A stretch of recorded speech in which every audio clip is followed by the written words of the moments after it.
This version of It's Eric Nagel has been modified from its original broadcast. Content has been edited to fit this platform. Believe none of what you hear and half of what you see. Are you ready?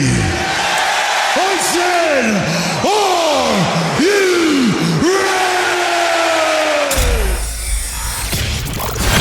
ready? It's Eric Nagel. It starts now. Ladies and gentlemen of the universe, the next voice you hear, it's Eric Nagel. And thank you, Scott Shannon. Hello, everybody. Welcome to the program. I am Eric Nagel, and joining me, as always, from the frozen tundra known as Arizona, say hello to my pal, Jordan.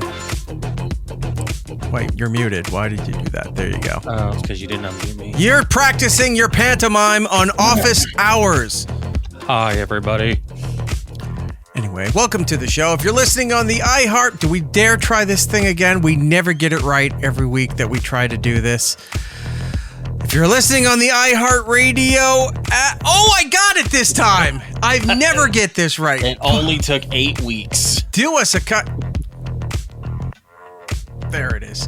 Does nothing for the radio people listening on iHeart, but for the people not listening on iHeart, they see the visual perfectly. But you listening on the iHeartRadio app, do us a kindness. Go over there, put us in the number one position on the presets. We're told it means something, and until we're told something different, we're lucky we're here for them at all. So let's just do that and keep them happy. If you're on Apple and Spotify, you can go over there and do us a kindness. Any of those podcast places that allows you to do reviews, do us a kindness over there. Put up a positive review for the show. It does help us out, or again, so we're told, and so how everybody else does that there. If you're on the radio and you want to join us live each and every week as we do this, you can go over to our live rooms on YouTube and on Twitch at It's Eric Nagel, and subscribe while you're over there. It costs you nothing for the time being. It costs you nothing, and it lets you know when we're live. You can come into the live room and participate and hang out and do all that fun stuff.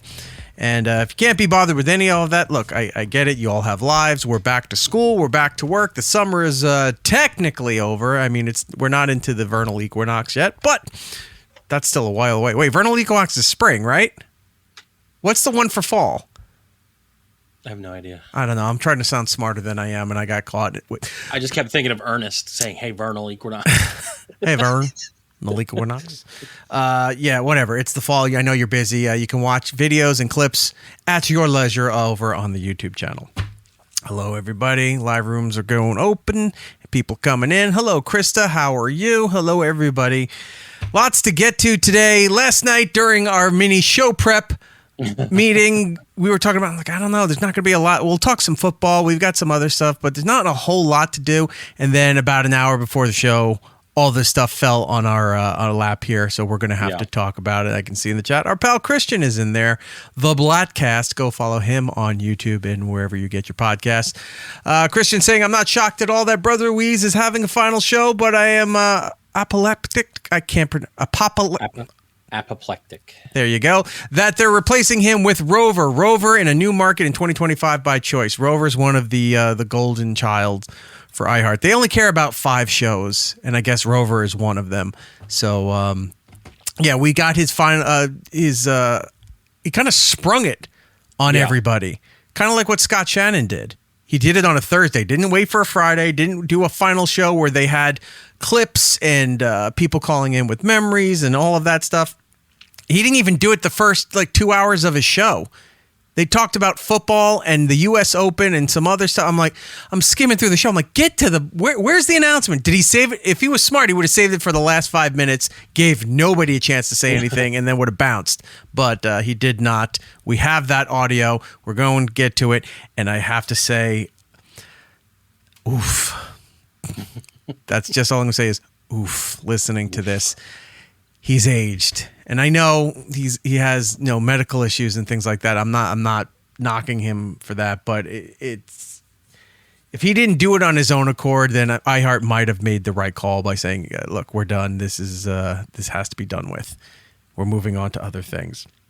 I will bring up some other radio stuff here because I want to talk about a couple other things before we get to the Brother Wease stuff here. It just came out on the New York Post, an announcement from Scott Greenstein, the president of SiriusXM, has said that, where is it right here?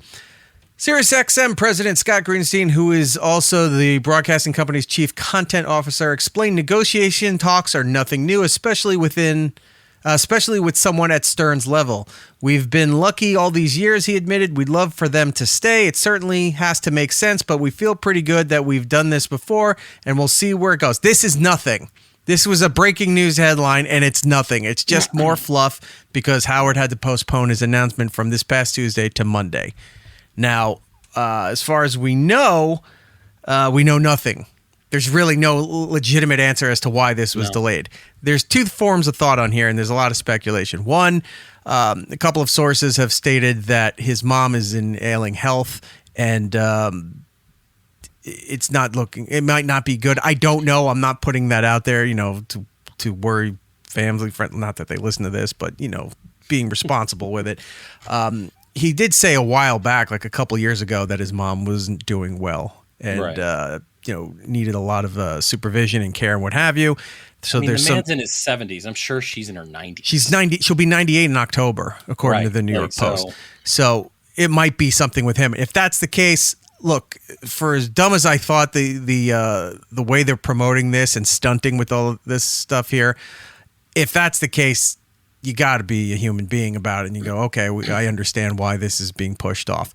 Yeah. If it's not, this is a big fuck you to his audience. It's a weird line to walk right now because it's either be human being and sympathetic or fuck that guy.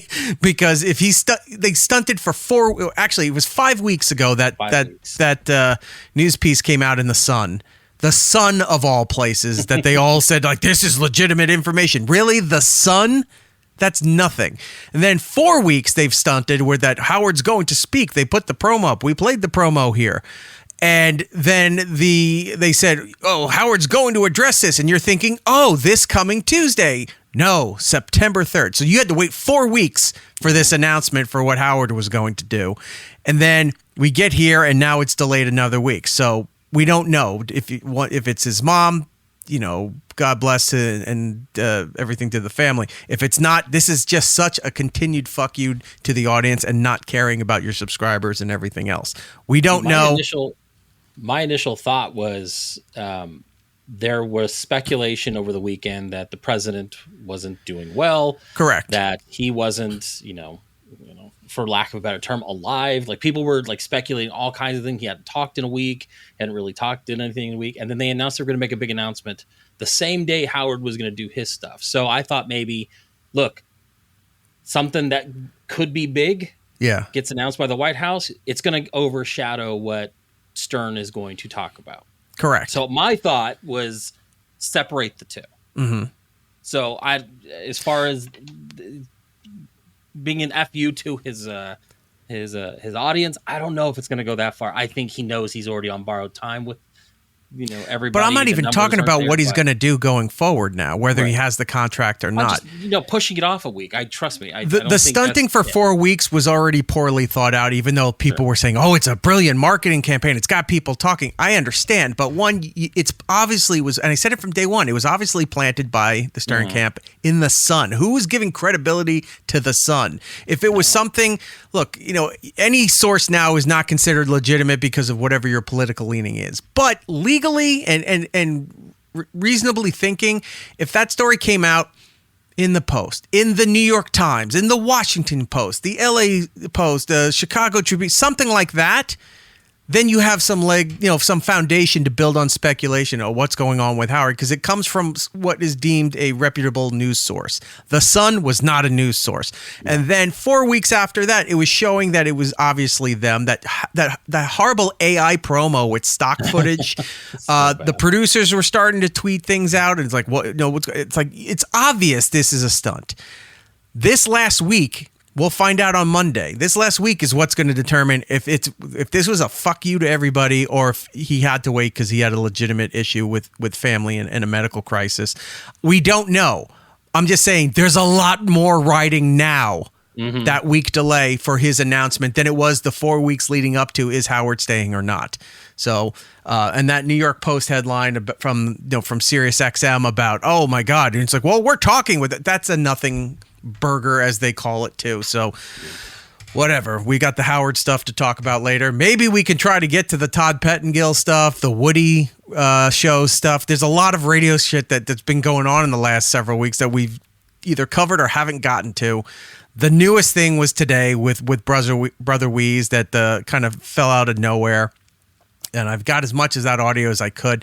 I trimmed down so much of it. We'll try to skip around and see what we can do with that. And then we have somebody who's going to be popping in just a minute to talk about their time working with Brother Wease and the influence that Brother Wease had on a bunch of people, whether you liked him or not, or maybe not even know him, because essentially he was like a one market sensation. He was just big in Rochester, but he was a name that was known throughout the industry. Had a lot of influence on people and helped a lot of people's careers and things like that. So we'll get to that in just a moment. I want to get the fluff stuff out of the way real quick. The stuff in Arizona, I don't think is going to be that big a deal right now. No. Labor Day weekend was fine. It was all good. I do want to just point this out real quick because it's something that annoys me. It's back to school here on the East Coast. I know your kids have been back to school since the end of July? I've already had parent-teacher conferences with one of them. Right. So yeah, it's been a while. Here on the East Coast, school just started this past Wednesday. Mm-hmm. And Tuesday was like an open house. You meet the teacher, you see the classroom. They have a bit of like a social party for all the kids. And then Wednesday was school. So you had first day stuff. It's half days this week. Like, what's even the point? Yeah, they're going in for 3 hours and then coming out. It's like, what's the point of starting school this week if that's what we're doing here, right? But with school starting, also starting is the children's fundraising, because it's not enough that your kid goes to school. They use your kids nonstop throughout the year for fundraising gimmicks and stuff to raise money for the classes, for music, for sports, for whatever it is. They're constantly just trying to, generate money and what have you. And for the thousands and thousands we pay in local taxes and state taxes for the schools, why am I having to go out with my, kid under 10 trying to sell chocolate bars and things like that to raise money? It should have been taken care of, but is what it is. The reason why I bring this up is because a niece has a fundraiser going, and it's one of those... I don't know what to call them, but it's like you got to read a certain amount of books and raise money. It's like they're raising money as if it's a marathon. It's like, can you donate $1 for every mile every quarter mile that I run or whatever like that. This is now like you're paying per book, and then the school's goal is to get them all to read like 200,000 pages and what have you, right? So I guess it's under the guise of being a good thing. You should be supportive. But I figured out long before my kid even started school that I don't want to be one of those parents that brings the candy or the Christmas ornaments or any of that stuff to work and then try to sell it to my coworkers just because I need to help my kid out. I said, if I'm at the point in my life or if I'm in a good position, I'm just going to buy the entire thing and be done with it. I don't care about going out there. I don't care if it's teaching them. My kid doesn't need to know a sales job right now.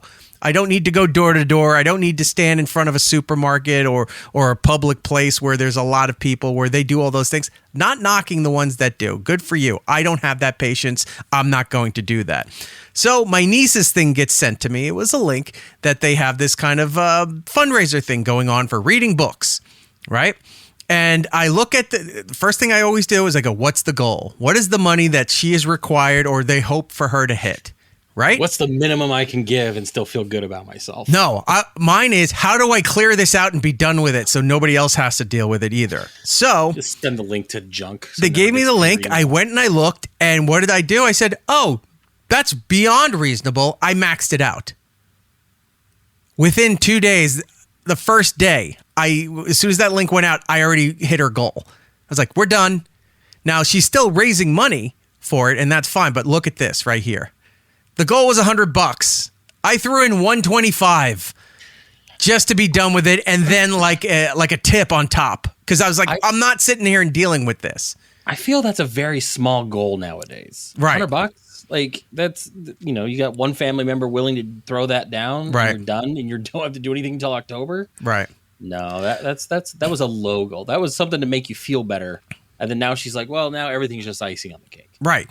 So the goal came. I'm like, all right, what's the goal? Here it is. I threw a little extra on top. Done. No big deal, right? And I'm glad to see. I went back and looked at it today. Now it's at 215 total 6 donations. So 5 other people, I'm guessing family members who felt guilty, like they needed to do this, threw some bucks in on top of it, and that's great. That's going towards, I guess, an educational fundraiser thing, but. That whole thing about having to do your kids' fundraisers for them because they're too young to go out and do this seriously, I'm not about that. So if I can throw money at the thing to fix it, that's what I'm going to do. I am that kind of parent. Rather, it's like, I'll donate my time where I can or what is deemed necessary on my part. I'm like, all right, I can do that. Can I throw money at this to make this go away? Yes. Fantastic. Here you go. Can I Venmo you? Do you need a check? What do you need from me that we can solve this and I can go amongst my day to go and do something else? And that's what I did there. I've even adopted years ago our pal Chad Dukes, who does radio down in the DC area there. Chad Dukes Show. Go support him.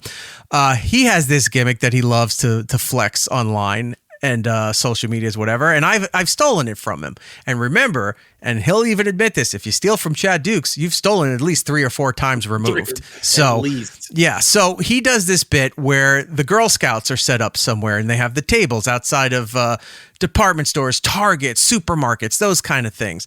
He goes and looks and he sees whatever's left and goes, how many boxes do you have left or whatever? And he goes, all right, I'll take all of them. And they all go, wait, what?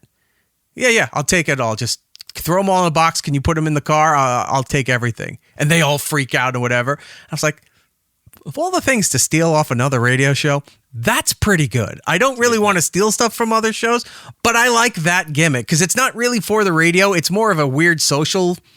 It's a dopamine drip for him, I guess, right? Mm-hmm. Plus, Girl Scout cookies, they're fantastic. It's a win-win all around. So I do that. I got burnt by it last season. Because they had a few boxes left of a couple of the flavors and stuff. I go, you know what? I'll take everything. And they went, really? Yeah, that's great. So I do the Venmo transaction. I'm buying all the Girl Scout cookies. And then off to the side, I see there's a little van off there that one of the moms went over and started taking more boxes out. And I thought, oh, damn it. I cleaned up the table. Yeah, I thought I was doing them the favor, the kindness of they could pack up the table and leave because I just bought the rest of their inventory. And they had several other boxes in that car full of Girl Scout cookies. So yes, they got $100-something out of me. But, again, good cause. You wanted to be a story to them to tell on to other people. Like, this one guy came and just bought the rest of our stuff, $100 worth. But no, they're just. And then you don't feel terrible buying tons of delicious Girl Scout cookies and then eating them all. And you're like, oh, well, I paid $125 for this stuff. I'm good. I did the right thing. I supported them. I was going to say, like, I did it as a charitable cause. This is the rant against charity things like this. Right. But you have historically done pretty well being old Uncle Eric Nagel for my kids when I would post these things. I don't actually go to you. I'd never ask. I'll just throw them on my social media, let them ride it out and see what happens. And, a couple bucks here and there gets thrown up by you. So as curmudgeon-y as you sound, you are a very charitable. Oh, I do it for a lot of friends too. When their stuff comes around, hey, donate, they're doing whatever. All right, how do I max this out and be done with it? And then I'll get a text. You're just like, I just want you to take it off your social media so I don't have to see it again. Yeah, in a way, it's a good thing. You've annoyed me to the point that I'm opening up my wallet to just make this, do the right thing and make it go away at the same time. It's kind of like a double-edged sword with all of that. So we will continue doing that going forward. Any kind of charity. And that doesn't mean send me your stuff for your kids. I'm not buying everything. I'm putting that out there. I'm not buying everything. This is a family member. There's some local stuff that I want to support. I'm not going around the country, guys, buying. That's the social. If you no. Take that off. Take that off the screen. We're not doing that. That is not happening. I'm sorry, but it's not happening. Oh, super chat coming in. The Pizza King, $5. Eric trying to be a big shot, a bunch of Girl Scouts is hilarious. It's not my bit. It's Chad Duke's bit. But I was like, you know what? That's kind of cool. And you can feel good about eating all those cookies. Mm-hmm. It's like, why do you have 8 boxes of Thin Mints and 12 of Samoas? That's none of your business. I just helped them go to camp. That's what I did. And I feel good about that. Thank you very much. All right. We need to move on from that. Hit that sound again. Oh, wait, there's another one in there? Yep. Where's it? I didn't see that one. Oh, associate producer Ralph. Oh, he's paying in Canadian. That means like it's $1.380. We're getting nothing. Is this content hotel not for the money? Is not for Josh. Noted, and no, it is not. We are not part of the content hotel, unfortunately. So, I didn't even look over at the chat there. I just saw that one come in, and what else is going on there? Oh yeah, there's a bunch of people. Hello all. How are you? Noodles in there. Your kid is basically a live-in door-to-door salesman for the school. Yeah, that's what it is. I remember when I was in Catholic school for like the first few years of elementary school, they gave us this giant white box, and you open up, and it had like plush style, like Catholic Christian ornaments in there that you would walk around to sell during Christmas time. And I felt like as a little kid, you even feel terrible. It's like, I don't want to go around and sell this stuff. Mine was candy bars and magazine subscriptions. No. I hated doing it. Yeah. I mean, the worst was UNICEF. If your school had to give you those UNICEF milk containers to go around to collect money for UNICEF, I just threw them out. It's like, you didn't raise any money? Nope, I lost the container. Did it have money? Nope, I didn't. Well, you didn't raise any money. Yeah, no, I didn't. I'm not going around and begging for money. I know what UNICEF is for, and I know those things. I'm not that person. I don't have it in me to go around and ask for financial help. You know what I can get behind, though? Whether it's for me or not. Have you had the butter braids? No, what is that? Oh, it's like a pastry dish. They're a frozen dish. It's like everyone's going around selling them. You can get like blueberry, you can get like cinnamon sugar and other ones. And they're just frozen. They get them to your house, and then you throw them in the oven, you cook them up, and they're like just this really good pastry.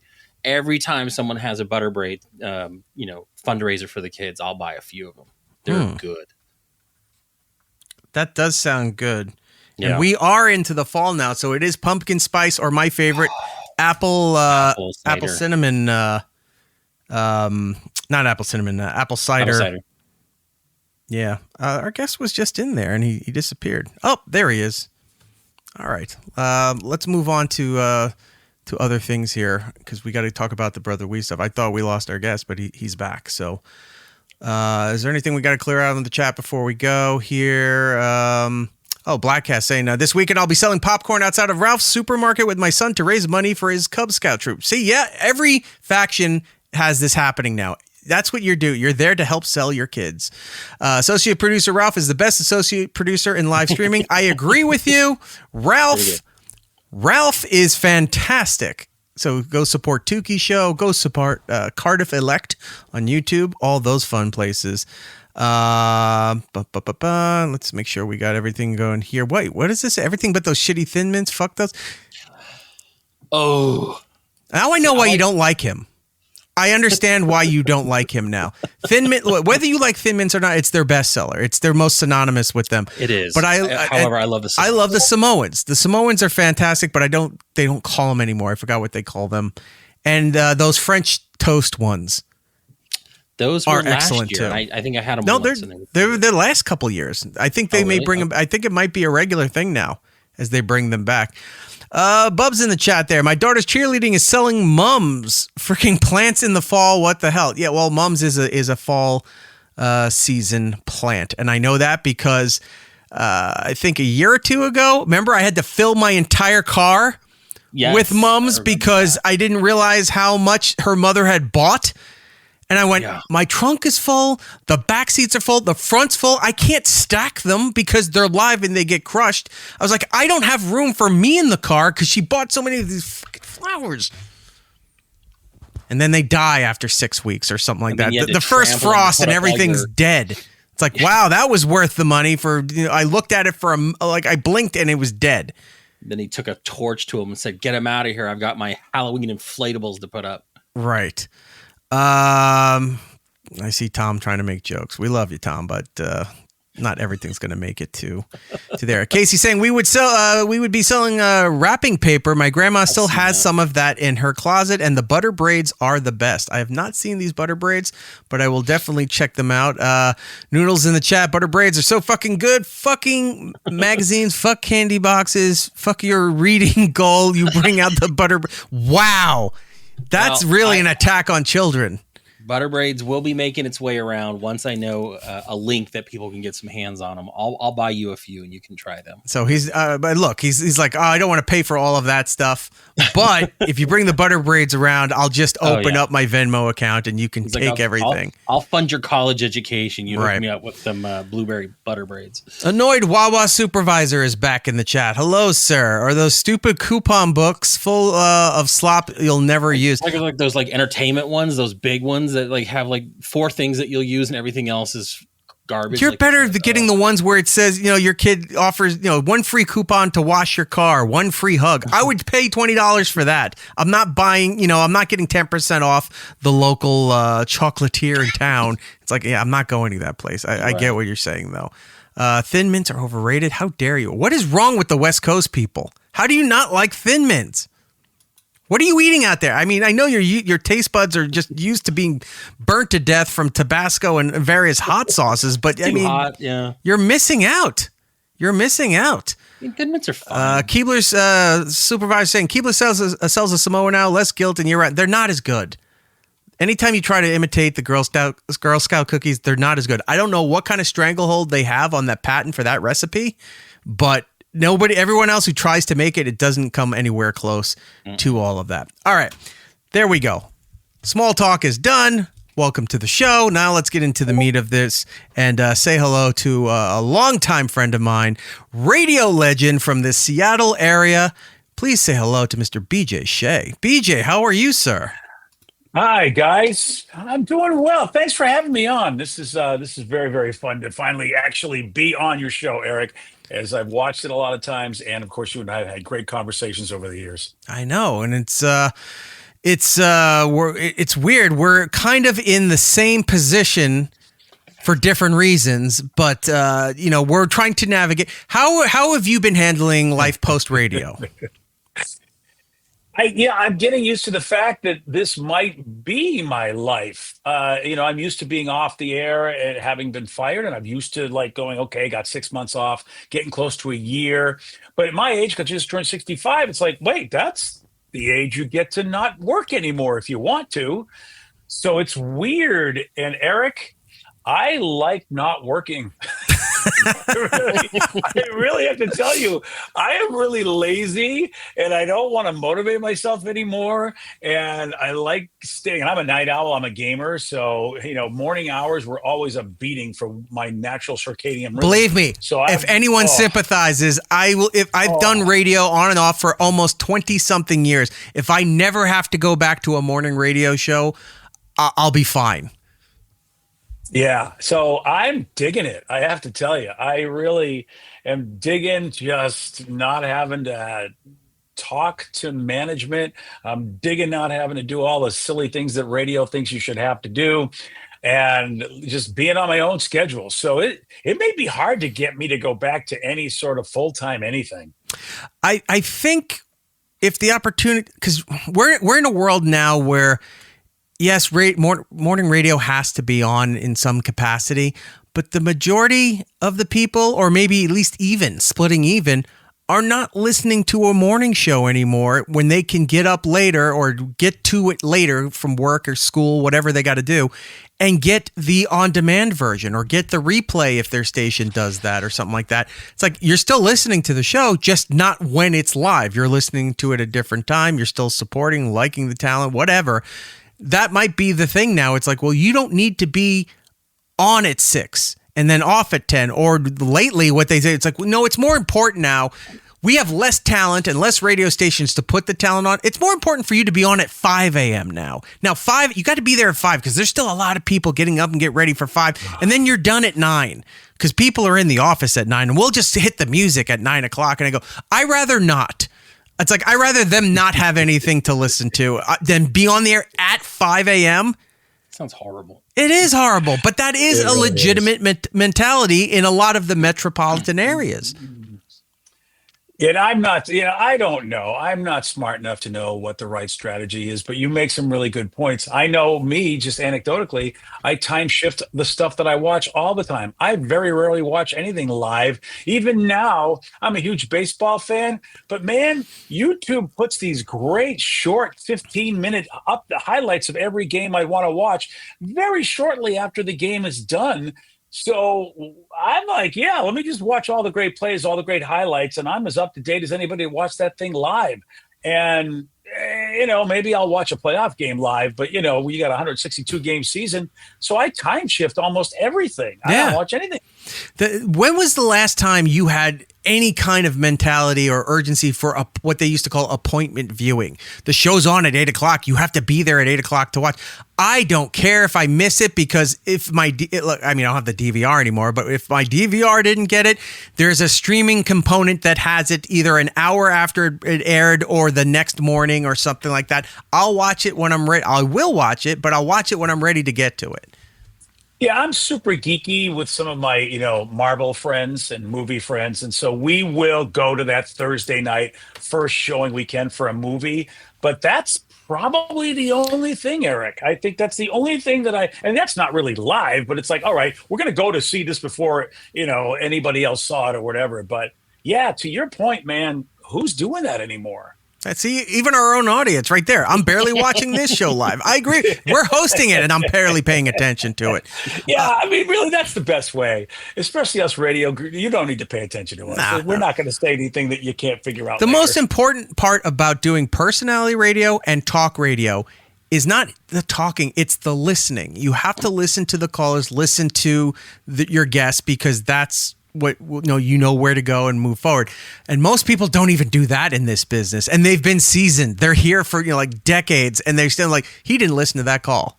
He just went on to the next thing, or they moved on, whatever. They didn't listen. We're barely doing it now, and we still enjoy it for some reason. Eric, that's been the transformation of talk radio, and I feel like it's been the laziest thing that's happened to talk radio, is that people were trained on how to really interact with callers, pay attention, like you say, and make it very entertaining radio. Then, of course, they didn't want to have talented people anymore. So it's a lot easier to have these people just basically like they're trying to be morning shows on talk radio, going from subject to subject to subject, ADD theater, but nobody takes calls anymore. And I'm like, but that's the best part if you have a host that knows how to do it, but nobody knows how to do it anymore. So they just eliminated it. And that's why talk radio is so bad now. Yeah. If it's there at all. Like most of the personalities in talk shows are gone because they're too expensive, or they viewed it as like, oh, we can get somebody cheaper to come in and do that, and they'll just read a 15-second liner while we're playing music or we're playing everything else, and the audience will still be there. That's all we care about. If the numbers are still the same, it doesn't matter what the programming is. Yeah, that's always debatable to me. Are they? I mean, are they still there? And that's what irritates me about management in our industry. Is it a strip mining mentality, and they know that the ship is sinking, and they're gonna take every copper wire they can out of there, and just squeeze every buck out of there, and all the golden parachute a-holes are going to be fine, and the business is going to be destroyed.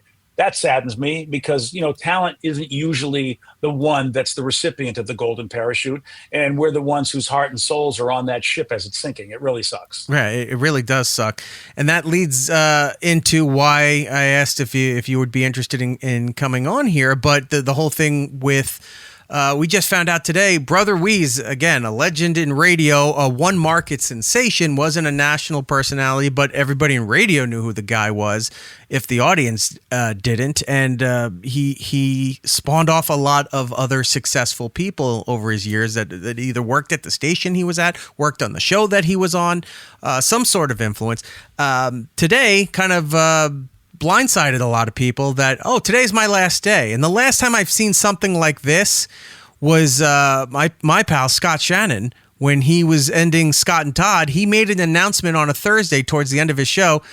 Today's my last day. Didn't want to do a Friday show. Didn't have the big, goodbye, get stuff ready, calls, bits, history lesson, all of those things there. He was it and done. And different reason, I don't know, maybe than what Wease is going through right now, but it seems like he's forced out the door on this. I pulled some of the audio from the show. We can go over there too. I don't know if you got a chance to hear it or not. I didn't. I spoke to Wease today, and I want to be careful because, you know, we had a private conversation, and I did not know I was going to be interviewed by anybody. So I won't share everything, but this audio also may be somewhat revealing anyway. So we'll see how that goes. And I just want to be forthcoming, Eric, you know, that he's my friend. I don't want to, because I just don't know what he's doing as far as what his deal is with the company, all of that. And so I want to honor him in that way. But at the same time, this audio, I sure as hell would like to comment on. Yeah. All right. Let's put this on here and let's take a listen and see if we can hear this. What's happening, brother? Are you hearing that? Is that coming through? No. What's happening, brother? You're not hearing that at all? Nope. No, sir. Okay, hold on. I knew But this. it's not just me, because I am not the technical genius. So. No, I knew this was going to have to be a difficult way to bring this in here. I got to do it this way and that way. Okay. Let's try this again and see if this works. Let's try there. What's happening, brothers and sisters? It's the Brother Wease Show live from the... You still not hearing it? No. That's weird. It's right there. Try one more time. What's happening, brothers and here's something. sisters? It's the Brother Wease There it Show is. live from the studio. Downtown Rochester, New York. John DeTulio sitting right across from me. I just want to point out, I know his medical conditions and what have you, but yeah, you can tell. I know his mind might still be there to do this, but it's obvious that his body is not letting him do what he wants to do, and that's got to be frustrating. To sit there. He's close to 80. Yeah, Which is Wow. unbelievable. Like if I could be, and he is so clear and knows what the heck he wants to talk about. And I'm thinking, there's no way I'm not even sure at 70, I'd be able to pull that off. Right. He's amazing that because I would have been done a long time ago. But to your point, yeah, he sounds a lot different than I think we remember him 10, 15, 20 years ago. That's for sure. he also says later, and what I chopped it down still was 16 and a half minutes, but from everything he was talking about there, a lot of his issues were that, you know, he's a cancer survivor, but Yeah. he mentioned that this is not anything that was private. This is what he said on the air here. And also he's dealing with Parkinson's. So, you know, that's been taking, as self-admitted too, that it's been taking a toll on him as well. And I think his wife is in there. She's one of the voices on the show here too, talking about this. Doreen, yes. Yeah. So, you know, the guy has a lot going on, still wanting to do this, but this doesn't seem like it was his choice to move, to leave. This seems like this was a corporate thing that they just go, yeah, we're not doing this anymore. Let's see. With Dino K, Scotty, and my bubby, my wife. I just want to mention a couple of things. One person, I'll start with the guy that calls me an asshole. Yeah. The dude texts in, I hope you're listening. The fact that you're getting off on this tease is really quite pathetic. Yeah. And then he says, such an asshole move. Taking advantage of listeners' loyalty. Really pathetic. First of all, by the way, he's responding to the fact that he did this towards the end of the show. Like, he started the show, he's talking football, he's talking U.S. Open, he's talking a bunch of things. So a couple hours went past and he hadn't addressed this. And I guess some either socials or whatever were teasing that Wease had a big announcement, and this guy's writing in, it's like, what the hell's going on here? You know, you have a big announcement and we're already 2.5 hours into the show and you still haven't said anything. I get that. I do. If it was a podcast, if it was streaming, whatever. But when you're still on radio, most of your audience isn't there until like 7, 8 o'clock in the morning. So you wait a while to, if you can, instead of doing it at 6 a.m., 5 a.m., I don't know what time he's on, till the biggest amount of audience is there for you to say and put out what you need to. This is not my doing. I've been fighting and fighting and fighting. I have, people above me saying, wait a minute. Yeah. And if you recall, if you went on Facebook, there was a post that said I'd be making an announcement at noon. Right. Yeah. So I'm doing it now almost an hour beforehand, the announcement. And so why would you think I did that crap on purpose? You don't know me. Yeah. But someone else texted in. This is a good one. Okay. This is a good one, Johnny. I just also want to point out, too, that his voices always sound like that. He never had the deep boss jock voice or the smooth talk show voice. He always had this raspy, gravelly voice going back to even when he was younger. Like, there's an infamous clip of him on YouTube about him live at Woodstock 94. And he was doing a lot of live broadcasts, not only for the station he was at the time, but I guess like the ABC affiliate or something. And then the clips of him got picked up and used in documentaries and all this stuff because he was the local guy there, like a legend, rock legend. Everybody knew that. Other than a little bit deeper, it still sounded exactly like that. So this isn't like weathered from cancer treatments or age or whatever. He's always sounded like this. What do you got? This guy took a guess at the announcement. Took a guess. Bob and Jeremy are being replaced Yes. with Opie, BJ, and Cindy the Triple B. Congratulations, BJ. Welcome back to radio. Same company, too. That's weird. Yeah, very nice. That was. You know what? We had a show, the three of us, Cindy, Pierce, Wease, and myself. We had some fun times, and we had, I think, some decent ratings too. So that's always great to bring that back. And then you took off. You left him there. The guy who gave you an opportunity, you abandoned him to seek greener pastures and your own fortune. Hey, don't forget, I also left the good ratings behind, too. That's very important. Oh, that is very key, too. I decided, you know what? Why do I want any success? Good ratings, good paycheck, credibility. It's like, that doing? can stay in Rochester. I'm going to go find my way out in Seattle. That's a I found my listener. way. That's a listener. That's a That's lifer. my man. That's a lifer. That's show. it. Yeah. So There goes the announcement. So what's happening is that this is my last show. This is my last show after doing talk shows for 40 years. And, I love my radio family. I'm not talking tools, screw him. I'm talking to listeners. I knew it. 100%. Hey, what about me? Why would you change now? No, I love you. I love everybody almost. I loved everybody I was on the radio with forever, including Tommy Muley. I love everybody except Lily. Of all the people you've worked. I forgot about Lily. Jordan, let me tell you about Lily real quick. Lily started off as an intern with us for the Ron and Fez show when we were at XM. And Lily became sort of a heavily used voice during Ron and Fez. Like, they kept bringing her in to bounce things off of her because she was an opinionated female voice that they didn't have. And somehow wound up getting a deal to go in as the co-host or a third mic or something for Wease's show up in Rochester. So she left us at XM and went up to Rochester, but she wasn't there for that long. She was there, I think, 5 months, and then all we heard was, "Oh, this was a disaster. They had to get rid of her." I don't know technically what happened. I was heard she was difficult, and that was about it. And then she was gone. So I think they took her off and had to pay off the rest of her agreement. But she was there. Yeah, she left us, went there 5 months, I think about 5 months, and then was gone. And to this day, I still don't fully know what happened other than that was a disaster of an experiment, bringing her up there. And apparently still ripples through time about how terrible it was if Wease is even mentioning her. He's like, I loved everybody but Lily.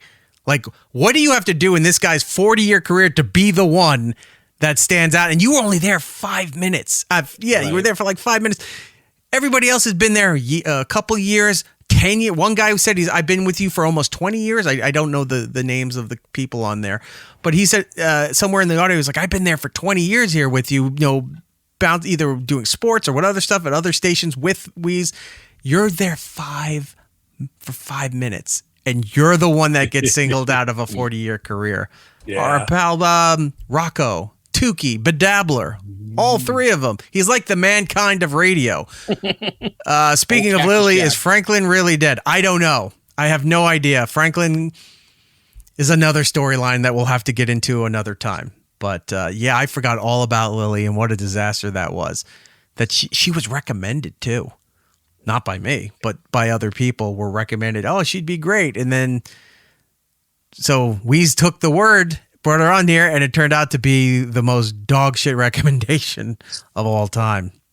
Wait, that's the only one I've heard you really say negative stuff. No, there was another one, and I don't know if you were there. She was only there for 5 minutes. Oh, Stacy. Stacy. She was wacky. Stacy. She was racist. She was just open. She was wacky. She was racist. And like, That's something wacky about it. yeah. All right, wait. So the racist one was still better than Lily? What did Lily do?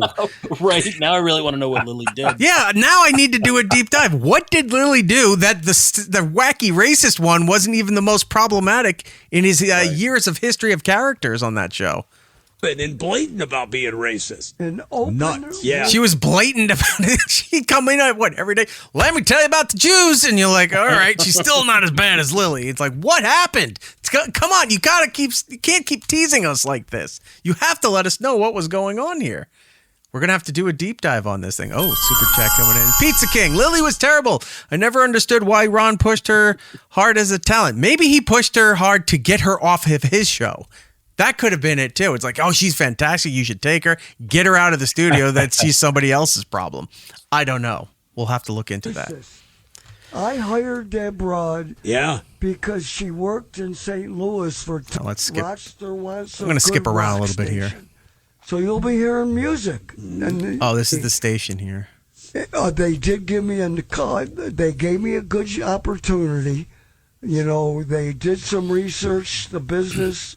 They did some research. And Rochester was a good rock station. Okay, that's bullshit. That's being kind to him and saying, well, we checked our research and what the market really needs is a rock station. No offense. Any market doesn't really need a good music station at all. Because everybody who's listening to music is on Spotify or Apple or one of those places there.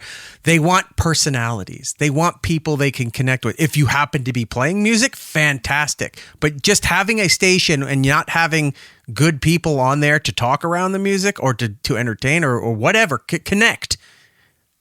It doesn't matter. Then you're a jukebox. You're no different than anything else. And if you whittle it down to one of those corporate packages where you have 200 songs or less, and you're like, I could set my watch by this station, knowing what time Linkin Park's going to be played or something to that effect. There, Saturday night with me never. Yeah, how does the market need that? So I'm thinking that it's like, oh, they need a good rock station. 95.1 up there was a talk station, and he's only been there, I think, a little over a year because he got fired from the other place. Well, they said that they didn't renew his contract. He flat out came out and said, they fired me. They didn't want me there anymore. And he was at that station for decades, and they that station screwed him over. Now he's been here for about a year and a half, and then they flipped the talk format to this rock station now.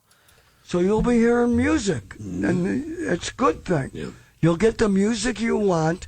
And they gave me a couple good opportunities. Okay, you can tell, he's being kind with this. It's like, it's good. That's a good thing. It's like they're taking care of him on the way out. Something's going on. It's like, if you don't shit on the station on your last show here, we'll honor this. Maybe they threw something else in there to buy out his contract. I don't know what the details are, but something had to have happened that greased the palms that he's not losing his fucking mind. Because he's also, whether you agree with his politics or his personality for what his show is on there, he's one of those guys that'll go off half-cocked if you piss him off. So for the fact that he's not doing this means that somewhere behind the scenes they're taking really good care of him, and he's just like, all right, I'll sign it, I'll leave, bye. Yeah. But I have to be completely honest, they don't really want I can't. They love you, and they wanted to try to find like something that they thought was a fit that would work. But I can't go out that way. And you I can't be in the National Broadcast Hall of Fame, the only guy ever from Rochester even nominated. I can't be in I'm in many halls of fame. I can't have people that know me all over America in broadcasting and see the headline in the trades tomorrow. Brother Wease, weekend mornings for weekend music show. I can't go out that way. I agree with him. I agree. It's like you can't be that command a certain level of respect. You obviously were ratings powerhouse for them to be that in a market that long and go from one station to another station immediately and keeping this going. You command a certain level of respect. You can't just be demoted to, well, we're going to put you on Saturday and Sunday nights, 11, you're going to do like 12 to 6 or something, something terrible. And you go, well, unless it was his decision, it's like, I need to retire. I have health concerns, whatever. I want to cut my schedule back. So I'm stepping away from mornings. I'm going to do a couple of things. If it's your decision, that's fine. But if it's not your decision, that is a fucking slap in the face. It's just them trying to, well, we'll give you something is how it's being treated. I'm glad that he brought that up because we talked about that on the phone. That's why I wasn't sure if he shared that. That's good because you're right, Eric. What surprises me, and we'll hear more, but what surprises me is if that's the case, then why didn't they plan something besides him just going on and saying, so here's what they offered me, I don't want it. Right. Like that would have been a conversation that would have happened. Said, look, I don't want that. Okay, well, what do we want to do? That didn't seem to happen. That's a guy who's had a career like he's had, especially in Rochester.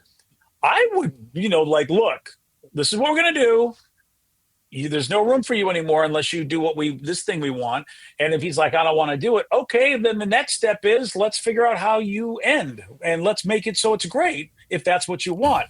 It seems like that conversation didn't happen. I haven't heard the whole broadcast, but from that, this was his last show. Yeah. It doesn't seem like it was a fanfare. It wasn't like a celebration. I don't understand how that happened then, because he's saying they offered me this, but I didn't want it. Well, then where is option B? Right. That's so. I'll hear the rest of what you had to say. This is why I compare it so much to what happened with Scott Shannon, because we found out after the fact, once Scott left, we were like, what the hell's going on? Why did Scott leave? This is 23 years as the morning guy at that station, one of the top billing shows in New York. That didn't matter if his ratings weren't number one. They were making more money than every other station. So you let them do whatever they want to do. He's leaving all of a sudden. And we found out later was that Todd was behind the scenes, angling to get his own thing, rebrand to be younger and more hip and all that. And then Todd would be the center of the show without Scott. And when Scott put all this together and saw what was happening, he goes, you couldn't pay an amount of money to sit there and endure that for another week to do his final goodbye weeks, knowing the shit that they're doing to this guy, a guy who is a legend, a trailblazer in radio, and you're going to treat him like that. Same could be said to a smaller scale with Wease, been a market sensation for so long that they're doing this thing. It's like, well, we need to get you out of here, but we'll give you maybe we'll do a big goodbye thing on Friday. We'll buy some ads. We'll do all of this stuff here. It's like, I don't want any of that. That's repainting like a shitty house instead of doing the repairs. I'm not doing that. I'll just leave them. I'll make the announcement. I won't say anything. But tomorrow's going to be my last show, and then you can figure out what you're going to do. I'll walk away. Okay. Yeah, I have an opinion about that, Eric, because that definitely your point of view is a point of view that I entertain myself, as a matter of fact.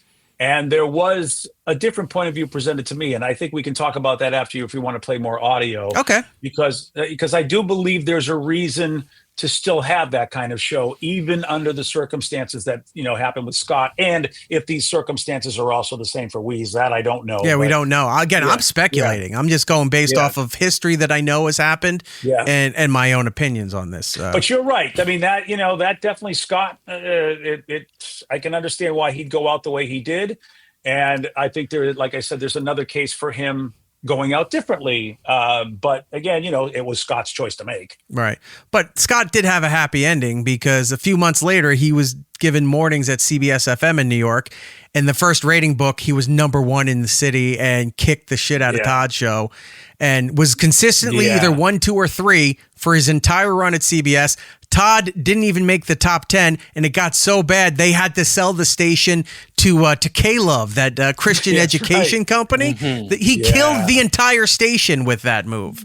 And Scott is one of those dudes that was always so kind to everybody in the radio business. He would go to the conventions and he was blunt. never too big. He would tell you what you needed to hear, whether you wanted to hear it or not. Yeah, which is all you could ask for. Yep. Now, do you think, like, if he said, I didn't want to go out on a Friday, I don't want to do this big thing, is that why they flipped format so quickly? Because it's an immediate format flip. Yeah. Like, there's no, stunting over the weekend. There's no, like, the webpage is already not a Rock 90. They flipped it this morning, I guess. The second they were all done. Yeah, it's the timing of it, Jordan. You're absolutely. All of it is so bizarre to me weird. because you've got a guy that you could celebrate, and if you did it the right way, people could go, okay, Wease went out on his own terms. Now we have this new radio station. It seems very clunky. All of it's just very clumsy and clunky. Yeah. All right. Let's continue. I can't do that. I was up all night. I was gonna do it. Yeah, he was considering. You were considering it, and I was gonna do it. I was prepared. They were from their heart. They tried to come up with a plan that because they wanted to keep Wease here, and I'm sure they still want to keep Wease here. So you catch that, Eric, right? The what? So you catch that. He said that he was up all night. Mm-hmm. This sounds like this was quick. I mean, if I listen to this, I mean, if you guys, this sounds like it was a quick about face on his part. Yeah, it seemed like. I mean, it seemed like everybody thought, okay, here's the plan. This is the plan that's going to happen.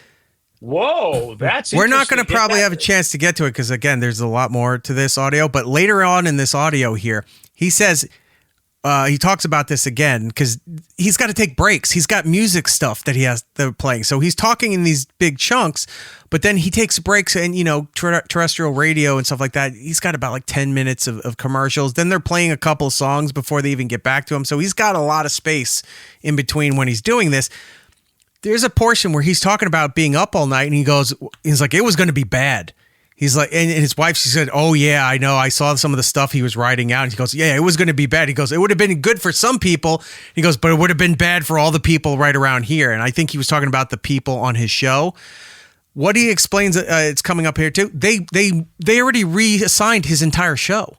He'll start talking about where every member of his show is going to a different station within the company or a different thing. So people didn't get fired. Luckily, you don't hear that anymore with this. Right. But everybody was already reassigned to different stations, different shows, different whatever. Like everyone's done. They walk out of that studio, they go to their new offices, their new whatever. It's already done. Like he didn't have a say in this. They took his entire show away from him and moved them elsewhere.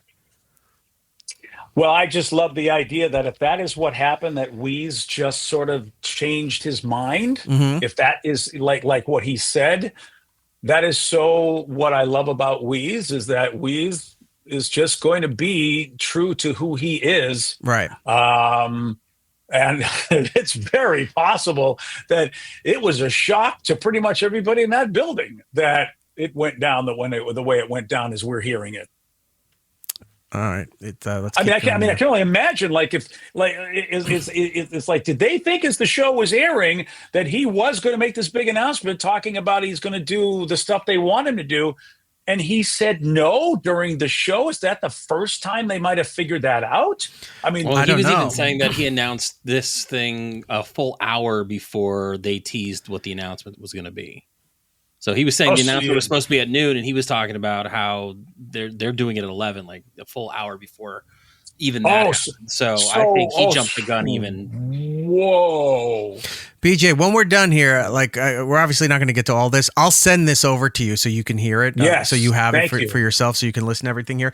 And I apologize. I was getting texts from some people, and I'm like, why is this person texting me? And they were just saying, can I get that audio too? So apparently this is starting to make the rounds that this might not be the happy ending that iHeart, I think it's an iHeart station that they were. It is. Yes, it is. That they were hoping for with this. I think more and more is going to come out as time goes on with this. Tried, but it's fair. I mean, I have a contract that says 9 to noon. Right. And that's what. Oh, all right. I got to retract something I said earlier. I thought he was 6 to 10 morning. I didn't know he was like a midday morning kind of thing. So he was only doing 9 to noon. That happened a year or 2 years ago. I think Rover, they replaced him with Rover in the morning. Well, that's who's taking over. Yeah. Yeah, and I think Rover was already doing his show in the morning anyway, if I'm not mistaken. So he was the midday guy. So Rover being there, Rover's already there, I think. So he's not replacing Wease on the new format anyway. It's just they were going to probably, whatever the reason was, Wease was no longer part of the new rock station plans. It was but it was also probably to clear the way so that Rover could be live through that 9 to 10 that Wease has taken up there. So they probably were running like an hour of best of or the previous day's show before the 6 o'clock airing. Like, I don't know how that station's functioning, but just in my head, they probably want that another hour to free it up for Rover with all of this. Who knows? We'll see. I would like to do, and they need music because that's what research said people in Rochester want to hear. That's bullshit. Whenever they say, well, the research shows, that's not anything. That's just them saying, well, we had this idea in our head and we're going to go with it. And we're going to say the research said, or the consultant said. It's like the consultant has never even opened a microphone once in their life. And they're going to tell you how to run your radio station.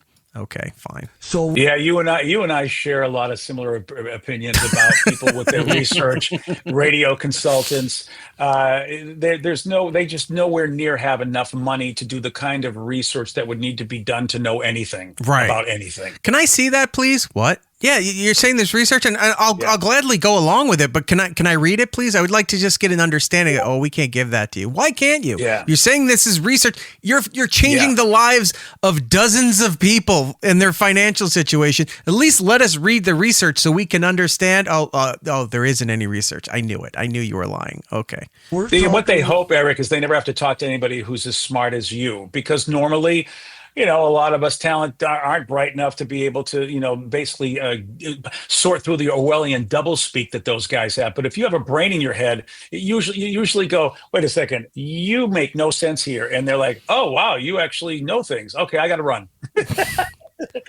got to go. That's why they don't want to hire me. You're going to hear Def Leppard, Judas Priest. Well, we don't know what kind of music. So maybe different. The research is saying that you need to hear Def Leppard and Judas Priest. Yeah, it's so true.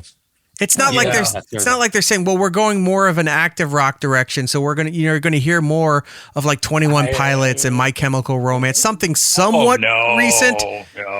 No, it's got to be. It's got to be Pour Some Sugar on Me. Everybody knows that. We need the lead to get the lead out. We need the mandatory Metallica because we got to compete. Metallica's got that deal with SiriusXM now, so we got to show that the heart of the music fans is really still on Tourette. Shut up. Stop with the buzz It's almost terms. Rocktober. Come on, man. You know what it's about. I don't even know. You don't know what kind of music. And it's going to be great because Jeremy and Tools will have a 2 to 6 good music show. That's why he's saying everything's to be good, because his staff, his guys are all being put somewhere else, and he doesn't want to destroy their opportunities. That at least they're not being fired. So he's like, all right. That is a nice thing. A lot of folks worry about the people that are working, and when anybody loses a gig, if they have a staff at all, you do worry about that. Even if they don't necessarily have to financially worry. So that is a silver lining. But the best part of the change at this radio station, it won't be this radio. It'll be Fox Sports. That's right. Oh. Yeah, I'm going Johnny's back. returning. Yeah, I'm going back. And the only reason I got that shift. I don't know who this guy is, but he's either trying to imitate Danny Bonaducci or Scott Farrell, or he's trying to do both at the same time. They all have this weird, gravelly, cigarette burnt out, like esophagus kind of voice. And then they're going to be sitting there telling you about the WNBA scores. It's a weird combination. Back in 2006, when they hired me here, is the 6 years I spent with Brother Wease at the old place. That's the reason why they hired me here, because of you, the 6 years I spent with you at the old place. But I remember that, I'm so happy for you because this is your stuff. Yeah. Well, it's a sad day, but I'm happy going back and doing sports. But, basically, I've been with you 25 years. Maybe take a year away when you had to sit out, when you were still at the old place. So let's say we've been together 23 years on the air. It's a long time, man. I owe you a lot. my friend. What fun A we lot. had. We were going through pictures. Yeah. Yeah. Let me see if I can It's jump through a ironic. little bit He more. loves. Yeah. So I would say, if you stay tuned. I'm moving too. Where's Dino? Dino is going to be, you can't say what station? I can say, I Yeah, think. yeah. Right. Why can't I? Why wouldn't I? For reasons I'm. All right, so Ninja. yeah, all his staff has already got other jobs. Like they're all ready to go. They're like, they're probably starting the next day from doing all of this. This was very abrupt. That was the right fit for him.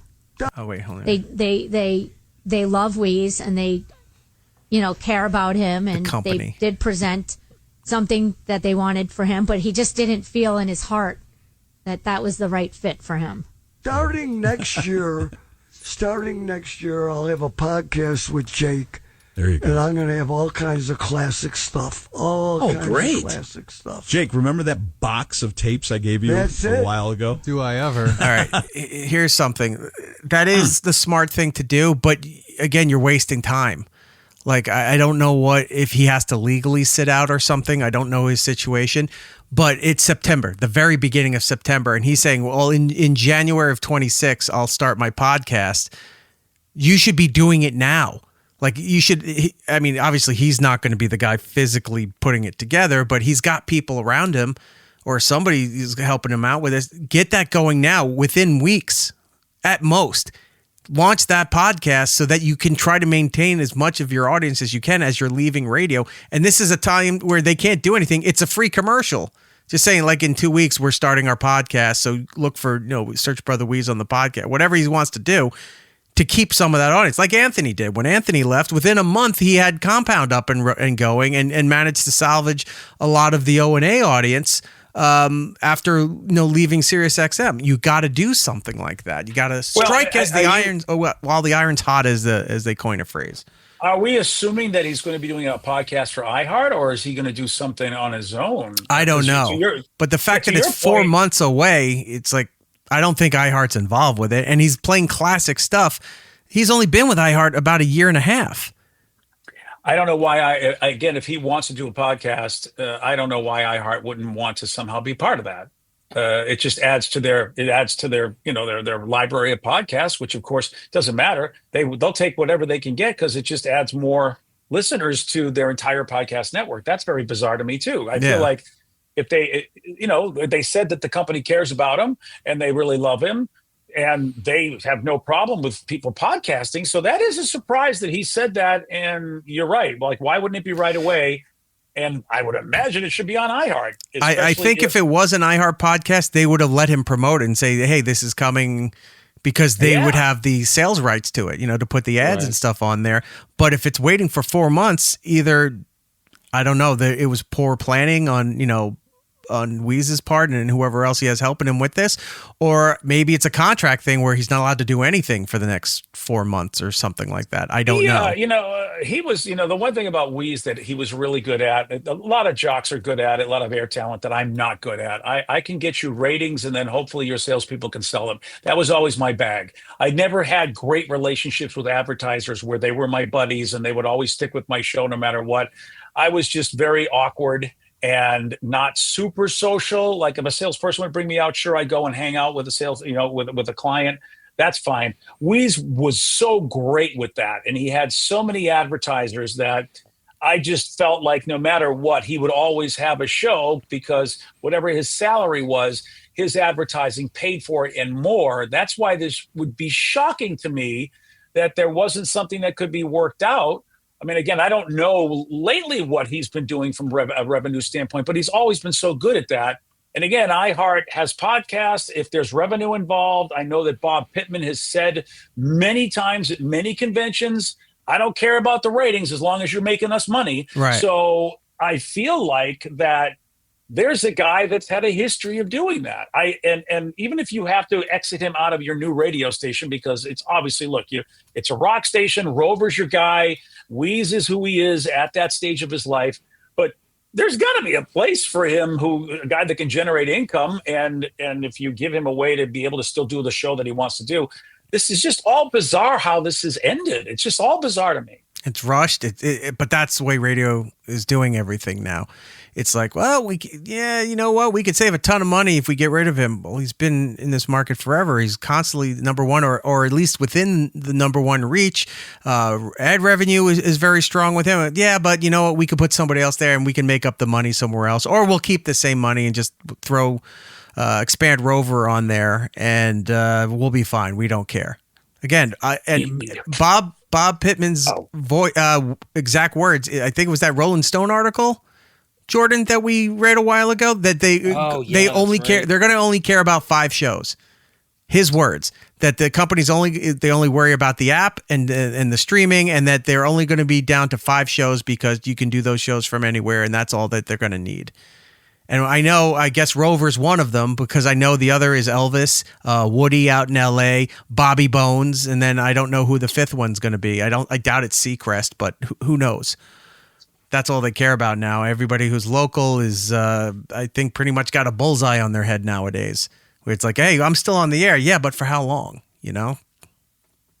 We're using. I gave him a huge box of That's tape. a great. When's that start? I love that. January. Well, we don't know. Beautiful. 26. Oh, buddy. Okay. Now you're talking. If things don't go well, earlier. Either way, bro. we will be doing that. And you know, the people that text in used to be phone calls, but All right. Well, he goes on there. He's starting to sound very a bit curmudgeon there, where he's talking about how we used to take phones and faxes and then text. It's like, all right, we can skip that part. He does mention, I'll summarize some of the, and then I'll get right to the end, his very ending of the show here.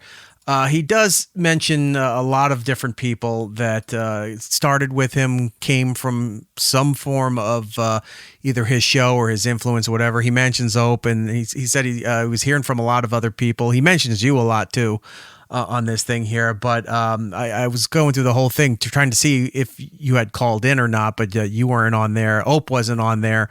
And I forgot who the girl was. She wasn't on there too. That they reached out to. They didn't hear from him. But he said this. He also said, I think it might be in this part here. This is not the way I want to end. There's plenty. There's more things I want to do and say to people, whatever. So this isn't the end. Even though he's ending the radio show, I think he's going to put something else out there. Maybe at some point to talk about what else is going on. To your point, had this been something planned where they would want to have their former people on that worked with him on his last show, they would have let us know. Like I there was a message on my phone today, and I was still sleeping because I stayed up very late last night. So I had my phone on silent. When I got up this morning, it was like an hour before I got up that I noticed there was a message from him, like that he called, and I'm like, what is he calling me for? This is very bizarre. And I was like, well, he's on the air. So I think he probably wanted to talk to me on air, but like the day of at the time seems very strange. If it's your last show, you would probably line these people up so that you wouldn't call them day of. You'd try to, everybody else, Eric being, producing the show like you did, you would do more than just day of to try to get somebody on the show. Oh, yeah. Yeah. And so that's another reason that makes me think that this is all just very strange how it all just has gone down. Probably that could be why you got it text day of or morning of, was if he had told anybody else that it probably would have gotten out. We both know somebody that I used to work for that can't keep his mouth shut and probably would have made some kind of rant or whatever this morning, or maybe have said or posted something thinking it was innocent or attention grab. Who knows? But I think Wease was thinking ahead. Is like, I'll just keep it close to my vest, and then I'll, whatever I can get it to be during the morning while it happens is what it's going to be. Again, going out pretty much forced out the door, but ending what they're allowing him to do on his terms. So yeah, I don't think I would have been on his show anyway, because it is the same company that I used to work for, and you're still dealing with. So yeah, and so that's why which is a sad thing, because I would love to have been part of whatever would be a last show celebration for a man that had such a great career and influenced so many of us who went on to do great things. And Opie is the perfect example. I mean, I understand that, these days Opie is definitely considered much differently than he was in his heyday. But in his heyday, and Eric, I mean, really one of the greatest shows radio's ever seen. And his influence definitely came from Wease. And he's still saying Brother Man.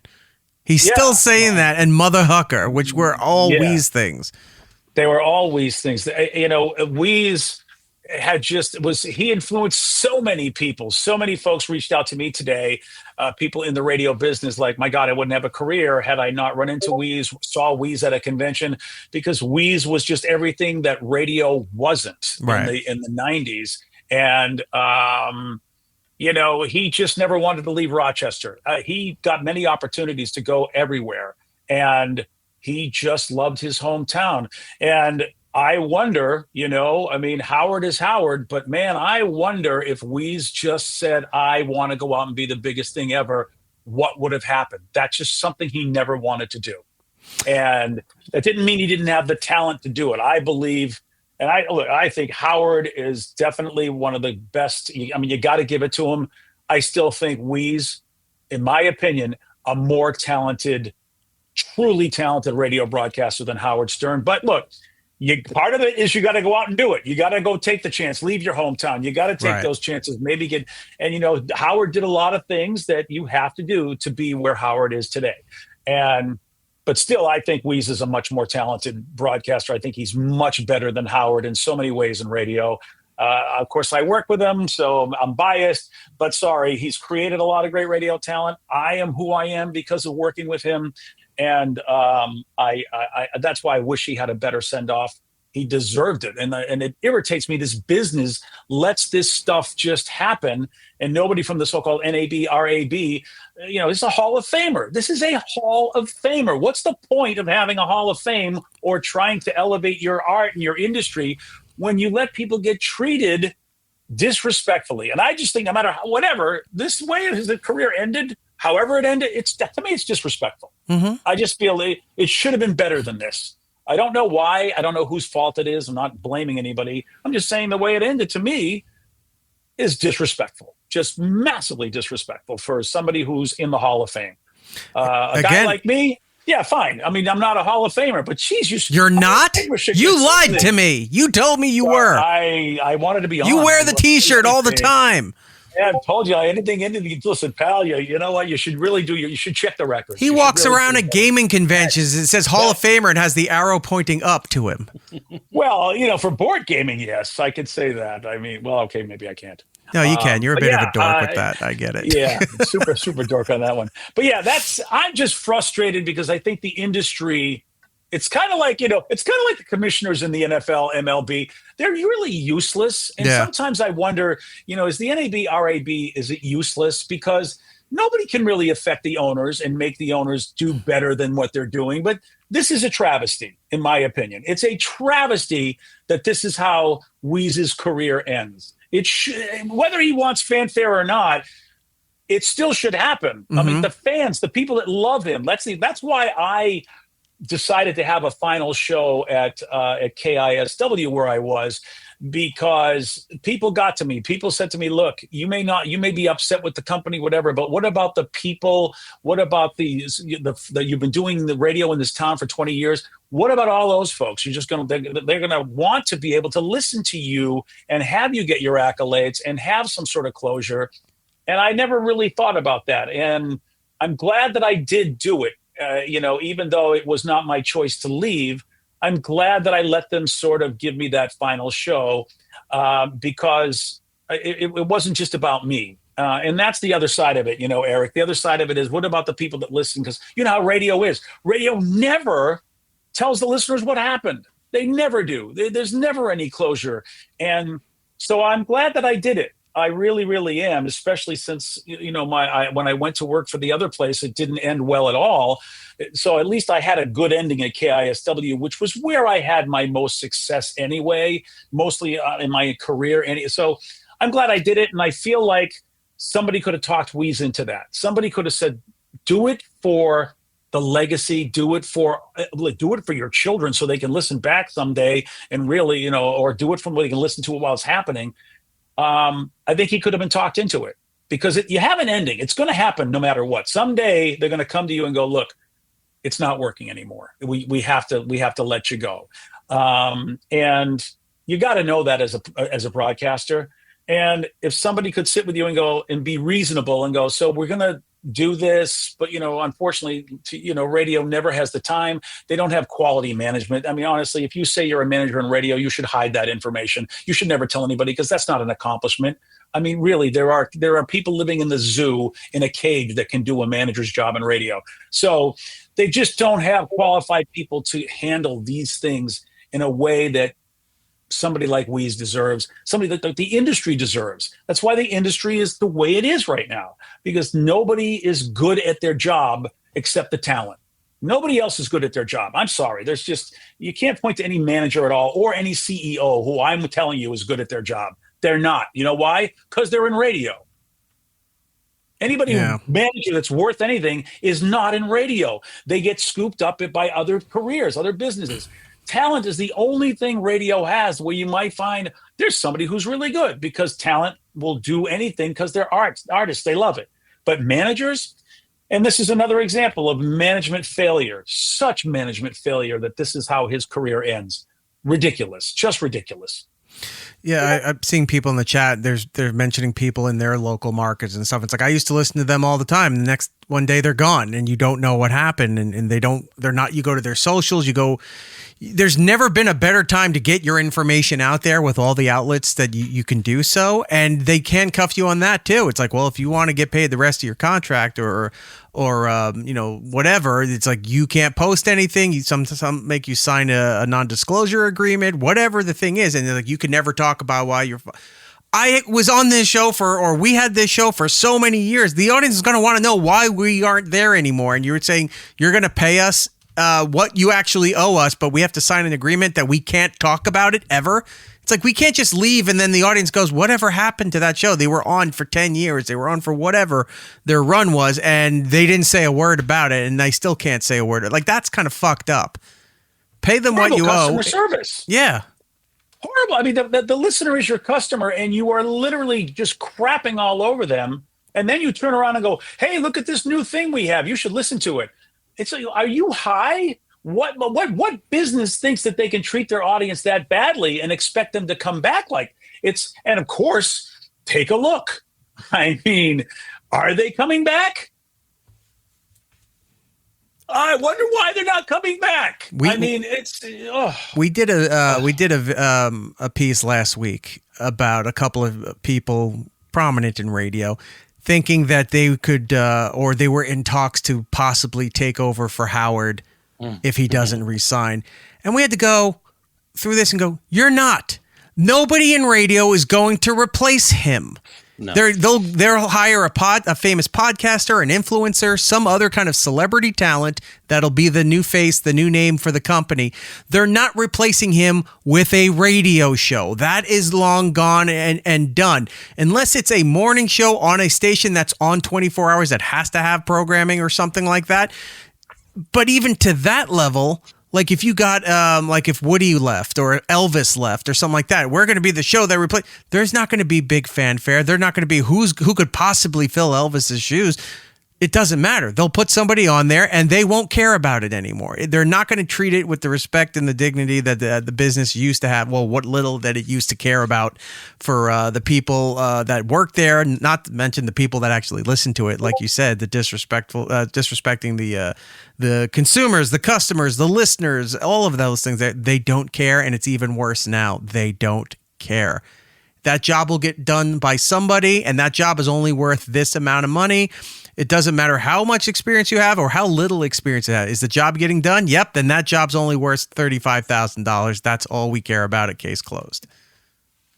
And, money definitely is a thing, and finances are a thing. All of that is real. I never have a problem with the what, because, they have to do something. The what isn't the problem. It's the how. Like how they do it is always how I have the problem. Because they look at you and go, what do you want us to do? Or revenue is this. And I go, I get it. You have to do tough things. It's how you do it that I'm very upset with you at, because you bungle it every time. Every time you bungle how you have to do tough things. And this is another one. I mean, why Wease is on his last show is what it is. I don't know why. I'm not a manager. I'm not part of all of that. I mean, he explains his side of it. I don't know their side of it. And I don't want to demonize anybody for having to make tough decisions. But my God, how you make those decisions? Yes, you should be criticized. And the industry systemically makes these horrifically bad executions of these decisions. Right. And nobody holds them nobody holds them accountable for that. And I think that's what needs to be done. Is like, look, we get you got to do this, but you bungled it. And I mean, at this point, I don't understand why they can't cut the salaries of every single manager and put anybody else in there for half price. They will not do worse. They will not do worse. They definitely won't do better, but you're right. They won't do worse. Yeah, exactly. You don't have to do better. You just have to do the same, because that's all that seems to matter with radio right now is, can you do the same? Can you not take chances? Can we just, it's just, you run into that all the time. Nobody will take chances. Everyone's trying to survive. Everybody's just trying to keep their job with this mediocre approach to everything. And there's always one person in a company who makes a decision that all the underlings follow because they're afraid to buck the system, because you never get rewarded for bucking the system. You get in trouble when you fail bucking the system. So they'll never take a chance. Right. But anybody who's a talent knows you have to buck the system to be great. And you'll never get that with mediocre management. And, and that's mediocre is actually high praise. Radio, I don't even think it has that. They just don't. And I don't have a problem saying that, because it's a fact. And every talent in the business knows that. And you guys know that. And radio doesn't have the luxury of hiding behind, you better not say bad stuff. The business needs help. And mediocre management is destroying the business. And you can't have one old white guy making a decision for an entire company. And that's all it is. Well, apparently you can, because they re-signed till 2031. So, yeah, they do. And congratulations. Well, you're not going to be anything anymore. No, because Eric, this Twitch. Everything. I think YouTube, all of it. They're much more successful platforms for delivering content, and most of the time, the content is so much better. I don't know what you have to see. Hey, there are companies, that are hiring people from YouTube on the radio. And it's like, oh, there's a shock. Oh, you're hiring somebody because they weren't under the constraints that you put on your own people. That's why they can be good. And you go and hire them. Go, look what we did. We hired this great talent. You could have great talent if you weren't constraining them with all the hats they have to wear.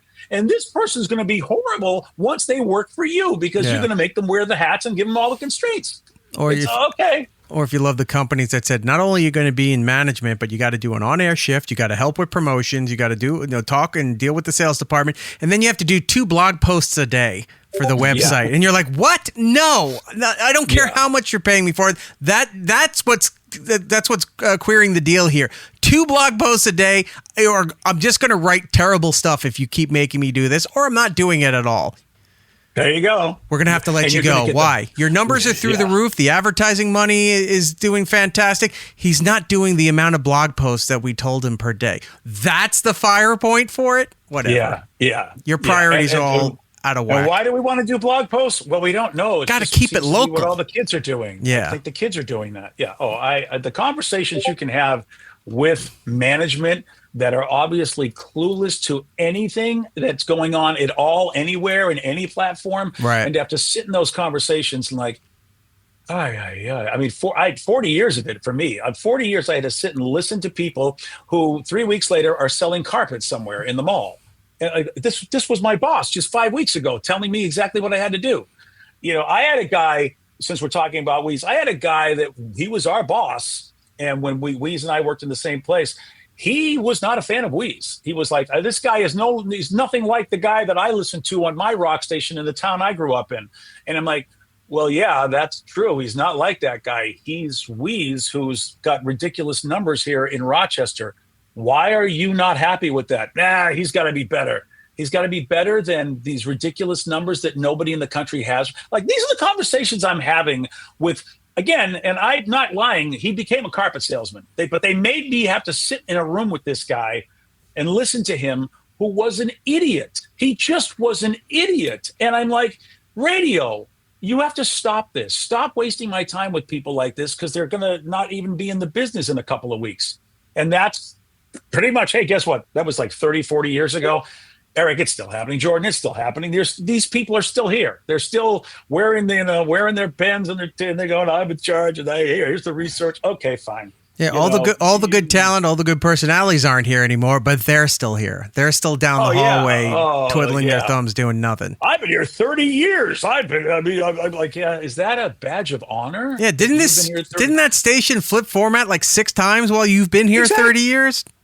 Yeah. Yeah. Okay. Congratulations. You're here. And but Wease, I wasn't well, he still is, was just a tremendous, tremendous talent. I would also like to say, made this industry millions. That's the other thing that pisses me off, because morning talent gets paid a percentage, and whatever that percentage is, the formula is always the same with agents. Maybe it's 10% of whatever the revenue is. That's what you make. So if you got some guy making $3-4 million a year back in the day when that was happening, well, then they were making crazy money for the station. And that's the thing that irritates me, is like this, what have you done for me lately? Like business, you got paid tons because of this talent's ability. And that's how they get treated. Like that's how Scott Shannon gets treated. That's how Wease gets treated. The years of all the millions they made for you mean nothing. Oh, that's so frustrating to me. I just feel like, it's so just disheartening to realize that no, they don't even care. And it's like, we didn't, by the way, take all that money and squander it because you're morons with money as well. That's the other thing, is like, you're morons with money, you're morons with management, and we pay the price. My God, it's just like, it's just amazing to me. When you have a CEO that has a stock price that's lower than saran wrap on a sidewalk, and they're still there, and they tell you, well, you're number 3, so we're gonna have to let you. What? Your ratings are horrible. Like your company's almost delisted. You should go. Right. And it doesn't happen. It doesn't happen, and it's so frustrating. They don't have money to keep talent in stations and morning shows, any of that stuff there. And like you said, their stock's in the toilet, but yet they still find the money to put on music festivals, branded national music festivals, and podcast award shows and all those kind of things. It's like, but then it's like, well, we can't, the station's too expensive. We can't give it. Did you really need to do the big thing out in Vegas? Did that really need to happen that no one gives a shit about? Is what it is. Yeah, Eric, it's, we know. We all know. Let me get to the last minute here of his sign off and all of this stuff. And before I do that, real quick, I just got to ask, BJ, do you have Discord open? I don't think so. Is my Discord? Is there? I don't know, because it's been beeping throughout the whole thing here, and I closed mine. Jordan closed his. I'm like, we're still hearing it. See, there it is. There it is again. I don't think I have Discord even. Okay, here's the old time alert. I don't think I have Discord on my laptop. I don't use Discord. So okay. I can try to figure it out. No, that's right. I don't know. It just sounds like Discord keeps pinging for a notification or something. I have Stream. I'm going to do a quick stream. What else do I have open here? Yeah, people in the chat there. I thought that was mine going off the whole time. Everybody was listening. It's like, is my Discord going off while we're listening to this? Yeah, I was getting messages like, hey, can you help get that off? I'm like, I'm working on it. Yeah. Well, I'm right now looking at my taskbars. I don't see Discord anywhere open at all, but I don't think I have it on my computer because I don't use Discord. All right. Which I know, surprising 65-year-old man. And you don't use Discord? But I will, I'll quit everything to see. No, it's fine. Don't quit, because then you'll drop out of here and this will be. Well, there is that possibility. All right, let's just get to the. You'll have to deal with it. Fire the engineer. That's the problem. So we don't have an engineer on this fine program of mine. Okay, Jordan, you're fired. There we go. All right, so now let's go to the last minute of Wease's show. This is him doing his sign off here, and he's saying goodbye. Seems to have gone to text.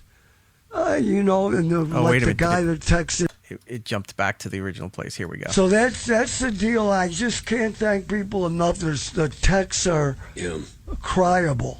Yeah. I love you people. I mean, there was one guy, I won't be able to find it now, because it says, I hate your politics, but I don't care. I've been loving you the whole time. Aww. Yeah. That's how I feel about Bob. Same thing. So here's the deal, kids. I guess this is it. The company has researched the market. Rochester needs a real rock station, a fresh sound with some familiar voices. A fresh sound. Judas Priest, Led Zeppelin. What fresh sound are you giving them? I saw the fresh. lineup. It was like Metallica, Linkin Park. Even that, even though 3 that's Days modern Grace. classic rock, that is still not a fresh sound. And an attitude. Welcome to the new Rock 95.1, Rochester's Real Rock. Do you have music? Well, what you're going to have to say, it's nice do. to be. It's nice to be important. But it's more important to be nice. And that's how he ended. And that's it. That is, it definitely sounds like that. I mean, when you take a look at the timing of everything, I got to think that he's still under contract because we're in the middle of a year. Mm-hmm. So at least if he had the rest of this year left, he would have the rest of this year left. I suppose somebody could look up. I mean, these things happen when you sign a deal. How long's the deal? Usually somebody could find that information. Somebody might know that, but it does sound like he's playing nice and everybody's being nice, probably because, you want to make sure you can still get paid, even if, they tell you your job is changing or maybe you're just not wanted anymore. That seems standard. I don't know if Wease would have gone completely crazy. It's hard to say, but the way he was overly nice, and I think Doreen, that was who that was, also overly complimentary, that they wanted to be sure that, hey, we're not going to badmouth the company. This is just what we're doing. You're doing what you're doing, and let's all be okay with it. And I just think it was a big surprise because I think that would have been a better final show. It would have been a much more, Wease, thank you for everything. Have people guest on the show. And in that town, because all the news stations picked it up. I had news clips here too, but when we finally got sent the final show, I was like, all right, let's just play the show instead of the news announcements of it. And Eric, in a lot of towns they don't care about radio, but in Rochester he's had such an impact that it was the big story on the NBC, ABC, CBS affiliates. That's a town that they still honor the fact that he's a somebody. Whereas in other towns, like in Seattle, for instance, they do not care about radio at all. They just don't. I think that it would have been a big thing if he had a final show, which I don't know why his company wouldn't want to do that. That's why I think it all sounds like this was not planned to go this way today. Well, we'll have to wait and find out what he's doing because he's obviously not going to be on tomorrow. So who knows when he'll resurface and we'll hear what the actual story was from his end. But we do know he has got a podcast coming in January. Again, we don't know why he's waiting that long for it, but this is all we know. This is all we have. Yeah, it makes you wonder, especially January is the beginning of a new year, and if in fact that's when his contract is up, but then again, usually, I'll just tell you this. I mean, a lot of contracts, are 6 months non-compete. So if that's not 6 months from now, I don't know how he would be able to do that unless his particular contract didn't say anything about podcasting. But I know a lot of contracts do. So it's all the whole timing of everything is just so bizarre. And again, why wouldn't iHeart want him to do a podcast for them? Right. I just, why let him, especially when he really has a great relationship with advertisers. At least that was my memory of him, was he was really good with advertisers. They were loyal to him. I don't know why you wouldn't want to try to preserve that in some way, shape, or form while you go on with your new plans for this fresh sound that Rochester so desperately needs. Well, I think the plan was to demote him kind of to just the weekend guy as they flipped his format, and he didn't really kind of want to do that. It would be like his way of just kind of fading off into obscurity. So, go out his own way, I guess. I can appreciate that. I really can. You have a daily show. You went to middays. You're like, okay, I'll do that. I remember, this kind of happened with a guy who I loved and I grew up on, Charles Laquadera. They brought Stern in town in Boston, and they put Charles on the classic rock station. And, Charles was the big guy in town. He was the man. He was Stern before Stern, at least for Boston. He was fantastic. And a similar thing happened. And I don't think it sat well with Charles to just sort of be kicked aside. Howard was as great. I mean, this was a weird thing because Howard usually is not very gracious, but he was very gracious because in Boston it was different. Howard just wasn't going to come on and take a crap all over Charles Laquadera the way he did DeBella and Mark and Brian and a lot of the other places he went. It was very different how Howard phased into Boston, but I don't think it was something that was well loved by Charles. And to your point, Jordan, I think that's the other thing is that Wease is like, I don't want to fade out into the sunset like this. I'm just gonna. It's very possible he's like, I'm done. I'm not going to go be a weekend guy. Right. Well, we'll see what happens in the near future or whenever he's allowed to talk. BJ, thank you for sitting here for all this time. I didn't expect you to have this kind of flexibility to be here with us, but thank you for being here. Thank you for your insight. My pleasure. Is there anything that you want to plug? Your gaming night, perhaps, or are you streaming on Twitch or something? What are you doing? You know what? I know I'm really bad. I'm not doing anything. I really am being lazy. I'm getting ready to be a grandpa, and I think that's my first grandchild coming into the world, and that's happening in October. Congratulations! And thank you. So that really is kind of what I'm doing, and I'm telling you, man. I really like not doing anything. It's really weird. It's very, very weird because I am doing a lot of board gaming. I'm doing a lot, running around, doing a lot with my friends and my girlfriend. And so I'm yeah. And I mean, I'm lucky enough that, I saved enough money that I don't have to work. And so that's a nice thing. And, again, 65, Eric, I'm going to let you guys do it. I think that way. But you know what? You call me up once in a while and say, hey, what do you think about this? I'm happy to do it. I'm happy to talk about it. I just don't want, I think I'm at the point, too, that I'm ready to stop doing it as well. It's like, I don't know. I wonder about my buddy Opie because, Opie's we all wonder. Yeah, I know. And I have to say, one of my favorite lines from you was when Opie had mentioned that he had wasted he thought he wasted his best years as he was making that statement from his balcony of a beautiful place. Yeah, the $5 million years.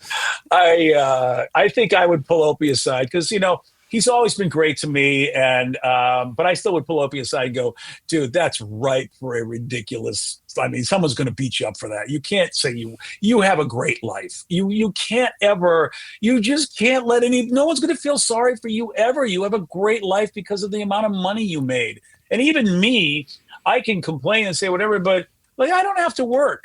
I mean, there are people that never get here, so I can't ever complain and go, "Whoa, woe is me," And I had a lot of stuff happen to me in the biz, but Opie's Opie, and he definitely. I just don't have that bug. I don't have a bug to go. I need to prove something. I did the job. I was on the radio. I had fame. I had some fortune. I'm good if that never happens again. But for some people, yeah, they still need it. And I'm not saying that's Opie, but other people just can't rest. Me, I'm like, hey, dude, I got to do some cool things, now let someone else do some cool things. That's fine. Yeah. The thing with him, we're not going to go down a whole Opie thing, but the thing with him is he does, I don't know what's going on with him anymore. I think he's just mentally lost it. But the thing is when he goes and does his nonsense streams and he's just speaking to, I know he's got a camera and he's got a little bit of a chat, but it's almost like he's just sitting in a room yelling at a wall. It's not resonating with anybody. He's not getting any kind of constructive feedback. Anything that could help him is not coming back his way. What he's putting out there seems to be like he legitimately hates Anthony. He legitimately hates Jim and Sam and me and all these other things for whatever reason. And he thinks that we all hate him too, and we want him to die, or we want him destroyed, or whatever. It's not that, he puts this out there, it's so venomous, but coming from how, Jimmy responded to him once, and that was about Ozzy dying. In all the years since Jim and him have not done anything anymore, Jim has never said a word. Anthony plays volleyball, badminton, pickleball, whatever you want to call it. He just lobs it back over the net and go, let's see what you return to me here. I'll give you back my best serve with this, and has fun with it, goofs on it, critiques him, and also will time to time give him constructive criticism that he never listens to. I've done it too. And he took major offense because I said, why don't you act like a human being? And then we can talk. And that became like, how dare you think I'm not a human? Well, the way you're acting is not even a child. It's not a human response, how you're doing this stuff. Everybody else lobs it back to him to kind of mess with him a little bit. It's like, come on, this is what we used to do. This is what we made that show to be. We were all attacking each other. Everyone got their turn in the barrel. We would throw the worst stuff out there. You took it. You tried to fight back. And then we were all cool with each other. Everything was good. You know, he forgot all of that. He comes back at a place of weird hatred. And we're like, we don't think about this enough to actually sit here and hate you all the time. That's your thing. We're just throwing stuff back at you. We're just goofing on you now. Or we don't even think about, and for a lot of things, it's sad because now you don't even want to respond back to him half the time anymore because you go, there's no helping him. It's just, hopefully one day something clicks and then he realizes, time is short and, this is all foolishness and what have you. He's just not there yet. I don't know if he'll ever be there, but I would, I would love, if you don't mind, if I could say something about Jimmy, because I've seen this whole thing going on, as you know, Eric, and Jimmy, of course, would go travel to other radio shows. Not only was he doing your show, but then he would go on the road, and he would even do the morning shows. We Jocktobered. He would go on their show if they would have him. He'd gladly go on and talk about it. And you always would be worried, like, oh my gosh, this guy can be brutal to anybody. Like, he's just so quick and he's so smart. And and of course, Jimmy became a really good friend to our show and a really great guy. And whenever he's in town, he always says, hey, let's get together. What I was impressed with, and this is what I would just put out there, like when anybody wants to say, okay, this bad thing's going on, and you wonder, well, who do you believe? Whose side of the story? I always take a look at, well, how does a person show up? Jim Norton was one of the most professional people I have ever seen. I mean, when you talk about somebody who prepares and does what he does for his craft, even like getting backstage for a show, and he had Kenny back there, and boy, what a great guy to have back there, because Kenny is just like, look, Jim wants it a certain way, it's going to be a certain way. Right. And that's when I was like, okay, this is not some party guy, which a lot of comics and whatever, people just want to get high, get stoned, drink, and then they go out on stage and hopefully they do a good set. Jim was amazing. And he was also amazing because he'd work with your show. You knew he was part of a cutting edge show that was probably better than every radio station he ever visited. But never once did he bring that attitude. He brought an attitude of, let's have a great show. What can I do? What can we be? He was very collaborative. He was tremendous. And even he knew that Opie and I were friends. And when he would come to town, never would do anything to even open that up at all. He was a consummate professional. And wait, would you say a human being? Oh, beyond a human being, beyond a human being. Okay. I mean, and this isn't, Opie and I don't talk a whole lot. It somewhat disappoints me, but I mean, he just doesn't reach out a lot, doesn't talk a lot. And I don't know the last time I spoke to Opie. I have a lot of love in my heart for Opie because he did a lot of great stuff for us in Rochester. And we had great times with Opie, and he's an amazing talent. And I appreciate what he brought to the table in all of the years he did radio. He did a lot of great stuff. Sometimes people didn't even know what he did, but I always recognized it. With that said, I'm a lot closer to Jimmy. I just have to say, and Opie was the guy that I worked with. A lot of people would say that. Yeah. Yeah. But in such a short time with even more limited experiences, Jimmy just was just a terrific human being. And that's all I want to say that because I just feel like it's important to say that about a person. I'm not necessarily saying anything negative about Opie because I haven't had any negative interactions with Opie the way other people say they have. That never happened for me. Mm-hmm. But I will say Jimmy, nothing but amazing, positive interactions. I never met Anthony. I think we had one interaction one time on the air, and it was a Star Trek bit that we both did, and I had a great time doing it with Anthony, but I don't know Anthony at all. So I can't make any comments about somebody. I just don't know him. But Jimmy, oh my gosh, a stand-up human being, and I just wanted to say that. I just felt like, sometimes I hear things, and I'm like, that's just not cool. Jimmy is a cool dude, and whatever the problem is, doesn't change the fact that he's a cool dude. He's a great human being, and I have a lot of love for Jimmy. Thank you for letting me say that, Eric. I'm happy I have the opportunity to because I just never have. Yeah. And I wanted to because he's a good dude. And the same for you as well. I think that the time I've gotten to know you. You're a great guy, and I would feel like you and people like Jimmy, you could work out anything with anybody. I don't think you guys are a problem.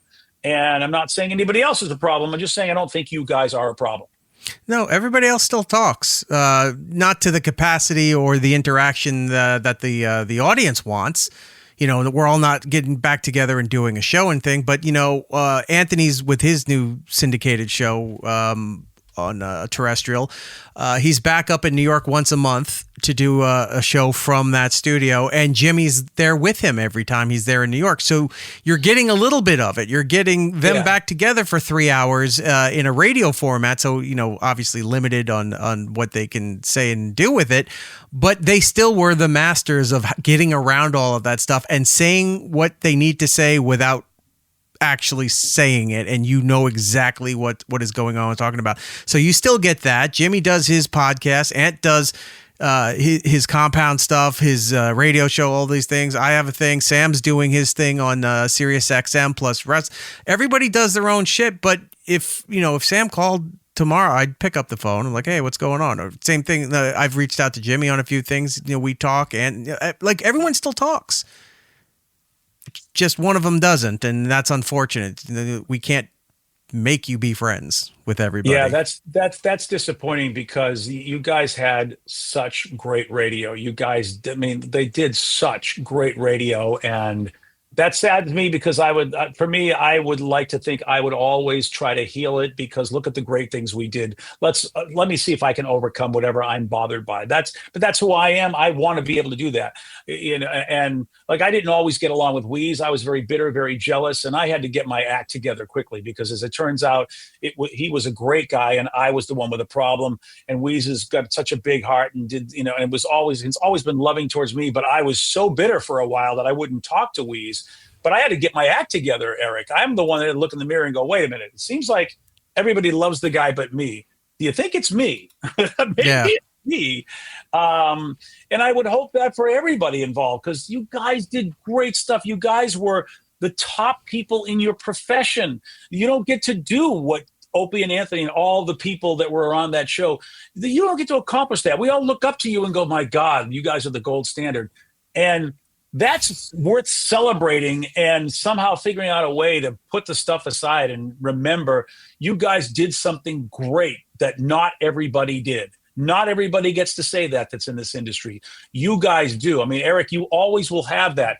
You were part of something great that most people will never get to do in our industry, and that's worth celebrating. And to me, it's worth remembering over any other problem that could be, because nobody gets to that level of greatness. People dream of getting to that level of greatness, and you have it. And I would like to see that for all of you guys, to remember that. Look in the mirror and go, guys, we did this. Can we forget all the other crap and remember this? But you're right. Sometimes people can't. And it's too bad. I think, because you guys were special. No doubt about it. Hey, Ope, do you have any comment on that? Oh my God! Okay. Oh, he doesn't agree, but anyway, no, I concur. I agree with you. I always look back at when audience asks us questions or messages online or something like that. I try to look back at it and go, you don't understand the amazing opportunity that we had. People are looking back at, and whatever roles we had on the show or the views that were either for radio or reality, we blurred that line too about what we thought of each other, if this person was this or that. It's like you look back and go, look at the opportunity that we had. We were on terrestrial and satellite at the same time. We had deals that were unthinkable and never happened again. We had all these great opportunities, and I always look back in fondness on a lot of that stuff. Yeah, there was negative shit too, but like you said, the positive outweighed the negative on this, or you could say, or if Jimmy was here, he'd say, well, you outweighed all of it. And I'd be like, you're right, Jim, I get it. But that all outweighed the good stuff. I look back all the time. I'm like, man, I was lucky. Even if I don't get to do anything else going forward, you're right. I look back and go, we were on the biggest shows in the history of this business. We had this amazing opportunity. We did all of this fun stuff. And I will always remember that. And I think Jim and Ant and Sam and Sam's still doing, everyone's still doing stuff. We're not done saying our life is done yet. We're all doing our own things and moving forward the best that we can with all of this stuff. But if we look back through all this shit, we all look back and go, that was an amazing time. It'll never happen again, but that was an amazing time. And we were very fortunate enough that we were allowed to do that. And you were talented enough to be part of that. That's the other thing. I mean, Eric, yes, I was. Thank you for recognizing that. You're always going to have that, man. I mean, frankly, this is why I'm surprised that somebody hasn't scooped you up. Like to me, it's just, if there was a person that had a brain in their head, they'd be like, we got to talk to Eric because look what he was a part of. How do you not just say, I don't care? He was a part of that. That was the most great thing that's ever happened. Let's put him in our company in some way, shape, or form. It blows my mind. You know the answer. It's the way radio is right now. It does not matter what level of success or what you've done in this business. They look at you and you go, oh, that's probably too much, or you're not fitting a certain criteria that they're looking for that's now. Insane. They don't care anymore. It's not about the quality. It's just whatever the bottom line is, and let's get us to the next quarter, And what about next year? If we do this now, the next year's projections will be terrible. Well, we'll worry about that next year. Right now, we're up for the third quarter, so we just keep doing that. They don't think ahead. And all the people in charge right now, at least this is my thought, they're there to get as much money as they possibly can. We'll take that golden parachute and get the fuck out and don't care that this whole industry collapses like a house of cards. Yeah. And that's a sad thing because I think you can do both. I think you still can make. You can steal all the money and the industry collapse. I agree with you. We can do both. You can get it all. I mean, you really, sure, you got to. You know what? You're paying people $10 a week and you're making $20 a week. That's great. But you know what? You could maybe pay people $100,000 and make $200,000 as a profit. It's just so dumb to me that as long as you're making a profit, nobody looks at it and says like, that profit is ridiculous. We could be doing, nobody looks at that anymore. It's just like, oh, you're making a profit. Good job. Yeah. It's like, oh, all right. Wait, well, yeah. Okay. You can get paid doing this? Sure can. Jordan, used to, Jordan. Jordan, earmuffs. Thank you. Used to. But man, that's why, I got a lot of love for you, Eric, because. And you too, sir. Yeah, seriously, I appreciate the love. I mean, I look at it like, thank you for loving me because, man, you did it. You went to the highest. I never went to your level. It never happened. Sure, I had great success in Seattle, but the closest thing I had to what you have is working with Wease because Wease was an amazing talent who owned Rochester. The ratings were insane, and I got to be part of that for 4 years, and it was fantastic. It was like your ride, where it's like, man, I was a young person at the time. I didn't realize, it's like a person that wins the World Series their first season, and they have no idea that, this will probably never happen to you again. And it was like that for me, and I was lucky enough to recreate it towards the tail end of my career in Seattle. But man, still, what you accomplished is nobody can say it. Nobody can say that. Every convention I go to, it's like, yeah, but Eric worked for that show. It's like he was the dude for that show. No, we can say it. Jordan, you say it. You say how great I am. No, I'm not gonna do that. Okay. Yeah, sorry. So I guess you can't say it. Well, and this business beats the hell out of everybody. Yeah. And that's why I tend to be Pete positive because especially from the behavioral science standpoint, as well as the artistic standpoint, we're made to feel like we're crap. We're made to feel like we're not worth anything. And that's what mediocre, crappy, shitty management does. But, Eric, my God, you are a fucking legend in this business because of what your show was. And it's like, where is the respect for that? My God, somebody has to have if you don't, I don't even want to talk to you. If you're a manager, you don't even know what you did, Eric. If they don't know what you did, it's like, well, you're a horrible manager. You should have some history under your belt. And I know I'm an old man saying it, but you should have some history and know who some of the people were that achieved the greatness that you and O&A and that whole show achieved. And I'm just happy to get to know you guys. I'm happy that I knew you guys and at least you considered me a peer. To me, that's special because of what you guys accomplished. And I feel grateful. And I never also got Jocktobered. I always felt like that was a nice thing that never happened. It was an oversight on our part, I'm sure. It could have happened so many times in my career. I was like, my God, is Opie just being kind? Because he really should Jocktober my show. We had, for as many clips that we had of you, we had twice as many for Miggs. So we were ready to come after you. We just never got around to it. It really should have happened, especially with me. I did some really crappy radio in pretty much the majority of my career. So, it should have happened. But lots of love for you, man. Thank you for having me. I know I've overstayed. Jordan, thank you for listening to this man ramble on.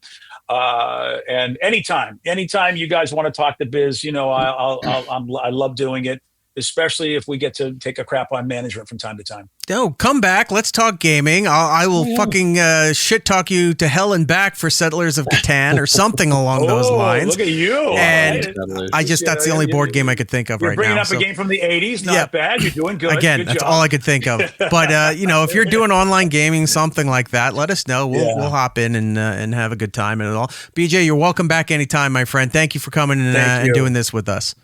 Thank you for having me, man. You may go and resume your life now. Thank you. I will. Thank you very much. Bye. And hopefully the Discord, whatever the hell my computer's doing, stops beeping for you guys. Oh, it stopped. So we'll figure it out somewhere down the line. Thanks, buddy. Take care. Bye. Yeah, I don't know what that beeping was the whole time there. I thought it was me.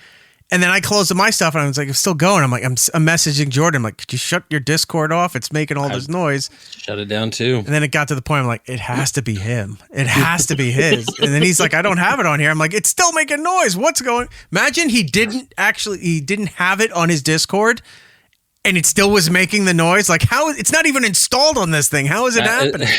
Is that the equivalent of the smoke detector noise? In some melanin households. Oh, it's just Discord for white guys.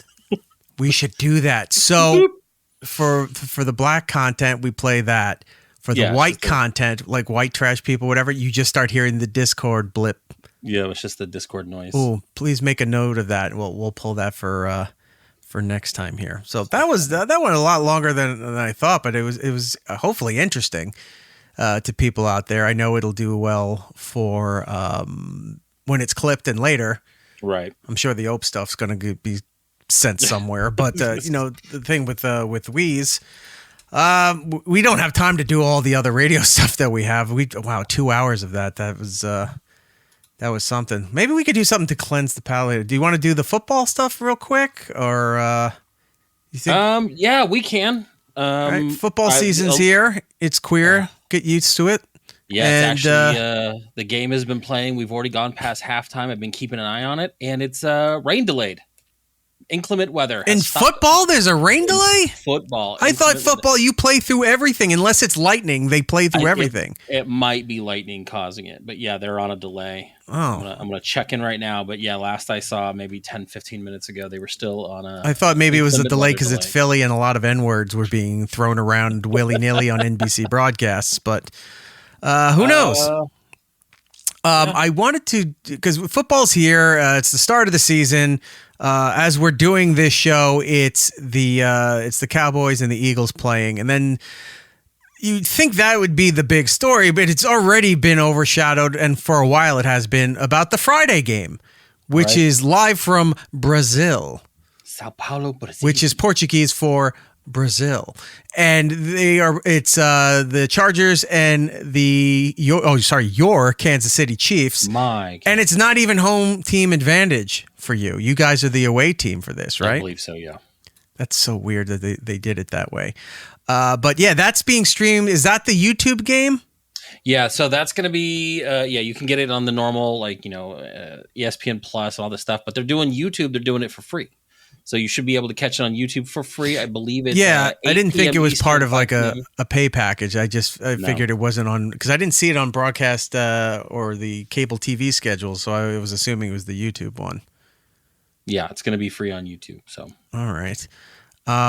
Where is the commercial? I thought I had the... You didn't load it. No, I did. Did I label it different? Oh, I did label it different. That's why. Okay, I found it. The reason why I'm bringing this up is I didn't realize that is it a joint venture or is it only one of the Kelce brothers that owns this beer company? I think they're both in it, but I don't know if Travis can legally advertise for them while he's still with the NFL. He's in some of the commercials though. Like he's in there. There's a long form commercial they did with Chuck Liddell, and he's in there. Okay, but I know his brother Jason is heavily featured. I think it's a partnership with whoever else owns the company. Right. But yeah, Jason is more heavily involved in their advertising, the ideas, and promotions and stuff like that. So I think he might be a part owner, but I don't think he's as heavily influencing the advertising as everybody else. And I'm just watching the feed of this Philly game. Some guy's wearing one of those big old dumb baseball caps. Have you seen those things? It's got a camera in it, so it's supposed to be stealth, like Homer walking into the convenience store. The 10-gallon hat. Yeah. So dumb. I'm being told it is a lightning delay. That's why they do it. I knew it had to be something because I've seen football games where they were like in Chicago, they were playing through ice storms, and it was like way below zero, and like, nope, game's still on. Football does not give a shit. Get out there, asshole. But if you're getting struck by lightning, I guess apparently that's a setback for Florida. That's usually lightning. This is the newest commercial for this garage beer. And it's a bit of a throwback homage to something that you don't normally think about when it comes to homages. Check this out. Introducing Garage Beer.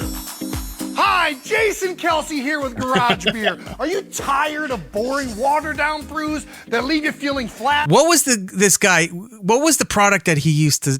Billy Mays. Yeah, and it was what was? Was it like OxyClean or something? Yeah, it was OxyClean. Yeah, it was for cleaning. It was powder. Billy Mays for OxyClean. Yeah, you would put it into the. You would like a scoop of this white powder, throw it into your laundry, and it was apparently like bleach without running the colors or something, right? Yeah. Sick of settling for the same old beers that just don't pack a punch? Well, hold on to your coolers because Garage Beer is about to blow your fucking mind with a crisp, refreshing, all-American light beer that's perfect for any occasion. Picture this. You're in a garage, wrench in hand, working on the family fun wagon. Or you're just kicking back with your buddies after a long day. You crack open a Garage Beer and bam, that light crisp taste hits you like a V8 engine. Red, ready, and oh so satisfying. Whether you're grilling, chilling, or just dreaming of grilling and chilling, Garage Beer is your new best buddy. Here's the deal. Garage Beer isn't just any light beer, it's beer-flavored beer. It isn't just watered-down corn syrup in a can, no way. Garage Beer delivers premium taste at a price that won't break the bank. It's the beer that works as hard as you do. It's Garage Beer. Here's how to order. Did you see the buy one, get one for the price of two? No, it says buy one, get one for the price of one, isn't it? No. Oh, wait a minute. For the price of two. So basically, you're not getting anything free. You're just buying two. Hey, hold on. Buy one, get one for the price. Oh, okay. That's a good bit. Same thing, just I had it backwards, but that is funny. That's really good. I got to point out, I don't know what happened, but like Jason Kelce's been retired for what? At least a season now, right? A second season retired, yeah. Okay. When you used to see him play, he looked fat. He lost weight. Okay, because here's what was interesting. I know sometimes you see football players that look fat. Some of them were, but others had that kind of muscle that made them look fat. Like they had the solid stomach muscle that makes them look fat, but really if you tried to punch them, you would break your hand.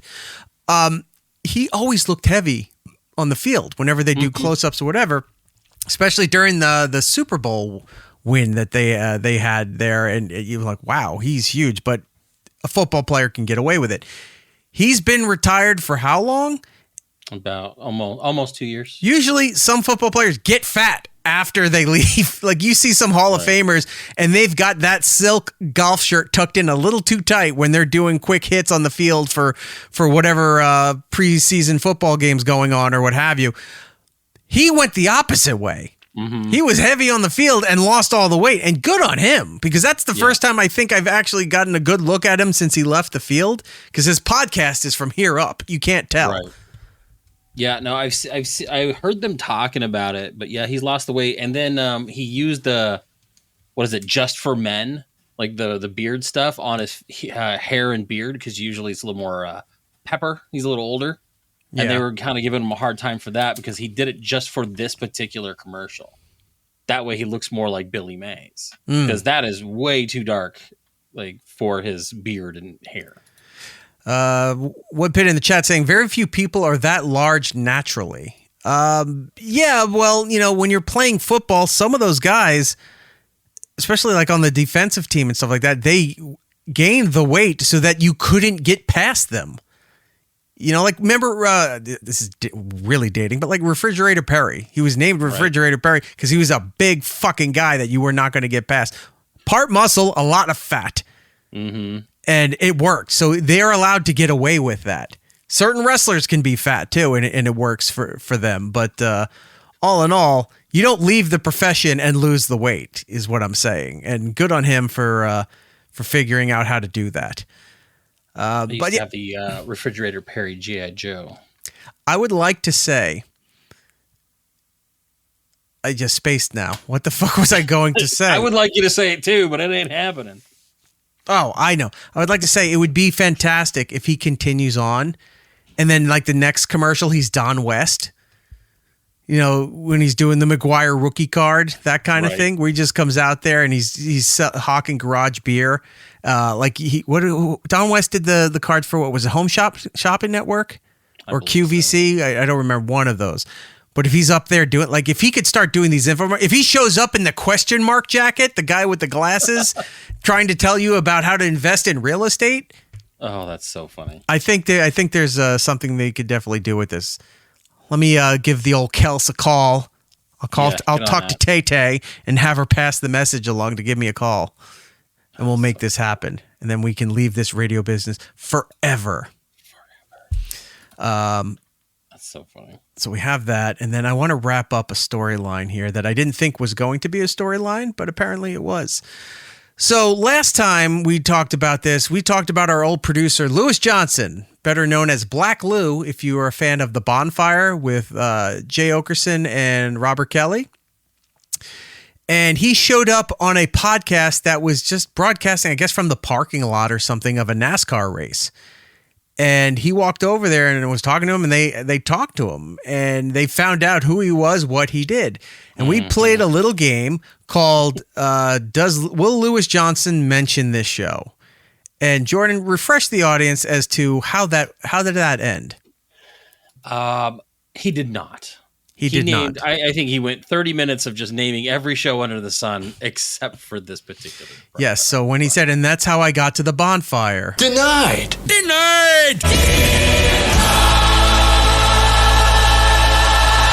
I don't get no respect at all. That's how it ended. And we had egg on our face. And we're like, yep.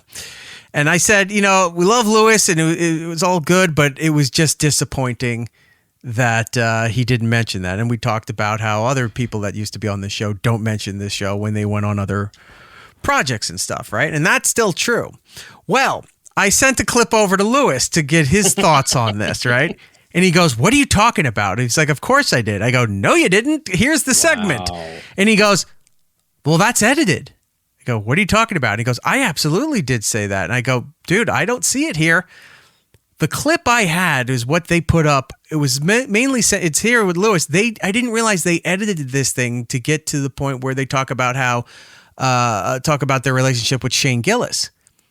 He sends me the link to the full podcast unedited. Wow. Let me show you this. Let me see. You're with the bonfire? Yes. So did it go from O&A, O&J to... All those like little miniature shows. Yep. E-Rock, I don't know if you remember him from the show. He had a show. Okay. Produced that. Oh. And then kind of just transitioned over to the bonfire. Oh, is my face red? So, but to be fair, you had a product in front of you, and that product did not have your name in it. Correct. So I'm willing to be the gentleman here and say that it was a complete wash. That nobody won, nobody lost. But I will also go to apologize to Lewis that I should have thought better. I did at first. I admit, I was like, I had high hopes that he would mention it. And Lewis did come through because he is a scholar and a gentleman. And I'm glad he had the receipts for that. That's really good. Yes. So my apologies to Lewis. He did mention the show. It was very kind of him to do so. And please support those guys' podcast. It's called the Men at Work Podcast, which I don't know how legally they got that because there's been like a million other ones called that. There was a movie. There's all this stuff that used that title. But those guys seem pretty cool. And go check out their podcast on YouTube and wherever you get your podcast. The Men at Work Podcast. I think they're out of Philly is what it is. So They just review Men at Work with Charlie Sheen. They did. Imagine that's it. Every week, 2 it's hours of just every week. Every week, it's just a new angle. It's like, well, I found some other footage that possibly. It's like, how long can you keep doing this? What if they were not garbage men this entire time? Right. Let's end on. I mean, that is a positive note, but let's end on something fun here because we got to take a break, and then when we come back, segment 2 with television, movies, streaming updates. Jordan, I will let you look at the list here, my friend, and you tell me what you see on this thing because we got to clear some stuff out. Tell us what you see here in the old grab bag, if you will, that you find entertaining that you think we want to bring up and play for the fine folks. Where are we at? Let me see here. You have the sheet, our video list here? Yeah. Let's see. I know we had talked about the War of the Worlds. Let's check out that Minecraft video. Oh, the Ice Cube montage? Yes. Okay. I will load that here. So we had talked recently about the new War of the Worlds movie, which wasn't a War of the Worlds movie. It seemed like Cloverfield 2. They took an existing concept and just slapped War of the Worlds on it. Right. And it was just Ice Cube sitting at a desk looking directly into a camera like we're doing right now and how you're seeing it out there in the audience. And the entire movie is just him point clicking, spying on his family. And it turned out it was just a big conspiracy to make Amazon the global ruling power of this planet. And I can't even say that it's a good, bad movie. Can you? No, it's a terrible, terrible movie. Yeah, it's a terrible It's not even movie. one I want to revisit as like on a lark. Like I've watched last night, I just bought the 1998 Lost in Space. Not a great movie, but it's watchable. Oh, that's War of got the Worlds is the hot girl from Party of Five on there. Are you talking about Lacey Chabert? Yes, Chabert? thank you. The original Meg. She was from like Family 14 Guy. in that. Is she really? She was in the movie. Oh, okay. She's not hot in the movie, but she grew up to be hotter in other things that I've seen her in. Yeah, because she was in Mean Girls, I believe. Yeah, and something else. She was in a couple other things. Party of Five, she was too young. I guess Lost in Space, she was too young. Mean Girls, there was something else. It was after Family Guy because she did Family Guy for the first season and then she was gone. And then whatever. She's hot now. We can say that. Now it's okay. Fix that. Okay. Lost in Space, not so much. Okay. So you went and saw that movie. What is in my mouth? That is gross. Well, like that's an example of a movie that's not great, but it's watchable. Like I can revisit it. Like I rewatched it last night. I will never watch War of the Worlds again. Not even as a joke. Not even to that movie. That particular movie. That particular movie is just terrible. I have a fondness for the old movie, and you know what? Even the Tom Cruise Steven Spielberg movie isn't that terrible. No, it wasn't bad. Yes, not at all. Yes, not another teen movie. Thank you. Oh, was she in that one? Oh God. I hope so. I hope that's right.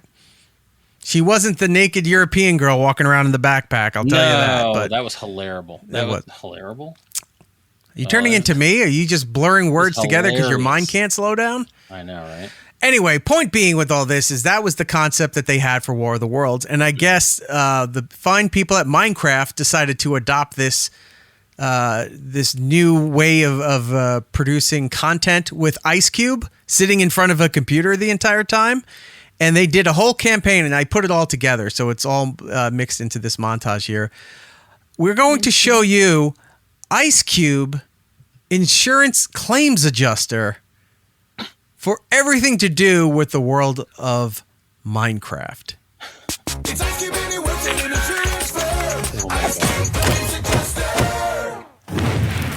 Just like the jingle said, I'm Ice Cube, and this is my Ice Cubicle, and I'm here to insure your cubes.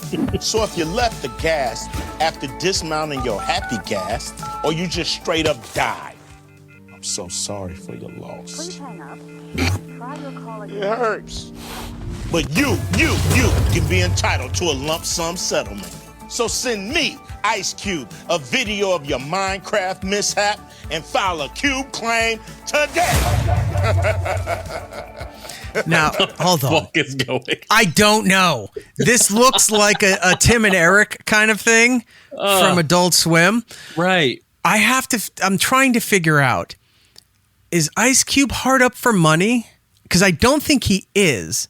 Because that's only one reason I could think of doing this. The other reason could be is that he doesn't give a fuck. I don't think he gives a fuck. And he's like, he's taking the Snoop Dogg route, where Snoop's just in everything. Just gonna say that. You're 100% right. It's like he's like, I've seen it work for Snoop Dogg. That motherfucker made $500,000 a day just dancing at the Olympics there was no need for Snoop at the Olympics, and they signed him again. He's an official correspondent for the 2028 Olympics, which are in Los Angeles, California. Of course, you got to do it. So Snoop Dogg, NBC Olympic correspondent. Former murder suspect. Here's Martha Stewart's best friend. Here's Dr. Dre with the weather, and he's dressed up like Al Roker on the Today Show. Go rain! It's like, wait, is that the Ollie thing from Family Guy? Wow, Dre. Good for you. Let's see what Ice Cube's going to do for the Olympics. But if he doesn't give a shit, so be it. But I mean, I find this hilarious. It's off-putting, but it is hilarious. There is more to this. Today.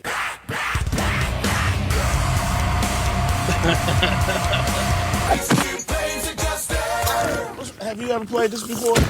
Loading Minecraft cube claim. I lost all my diamonds when my bed exploded. I'm trying to file a cube claim so I can get back everything I worked. Listen to me. The body don't need no sleep. Sleeping is dangerous. Don't sleep in the nether.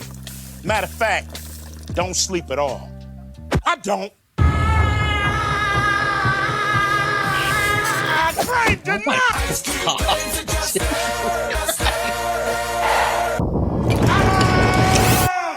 It makes no fucking sense what's going on here. Fever dream, You died. That's hilarious, though. That's my favorite line right there. You died, and he just laughed. And I'm just going to use that. You died. We're going to have to clip that and put that on here. Computer, show me my Minecraft claims. Affirmative, Mr. Cube. I went AFK for 1 second, and when I came back, I was dead, and all my stuff was missing. So you died going AFK in Minecraft? What an amateur move. That's why I never leave my keyboard. AA claim denied. D question mark. KEF claim M denied. F5 IA claim undenied. DD. I can't even hold my niece no more. EC claim denied. Exclamation point 2. Denied. Denied. Denied. That's gonna hurt in the morning. Computer, show me my Minecraft claims. A please would be nice. This player was flying through the overworld, and all of a sudden he fell to his death. He's asking for reimbursement. He fell off his happy gas. He forgot how gravity works. Here, let me remind you.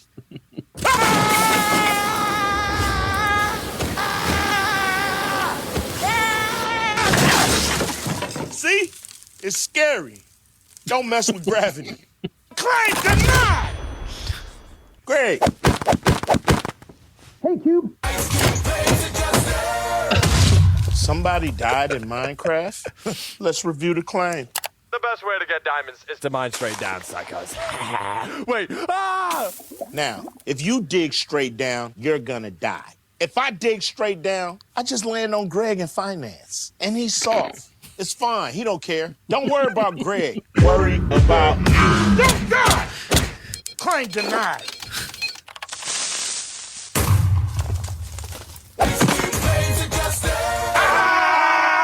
All right, Mike. This is just it.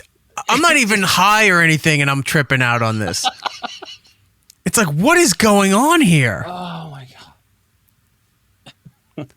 This is the shit that you need to be high at like 2 a.m, eating a bowl of cereal, and then just staring at the TV. Like, I need to straighten out my life. I need to stop doing this. Oh, there you go. What does it say? Noodles in the chat. Watching this clip while high has me fucking rolling. Yeah, see?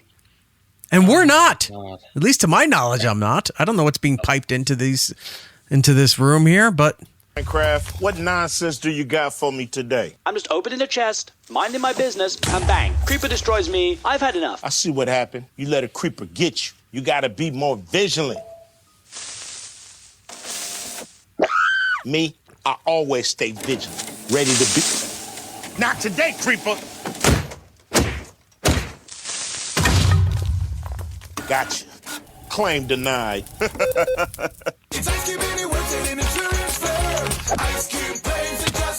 Nobody's getting any claims. Like, all he's doing is just telling everyone to fuck off.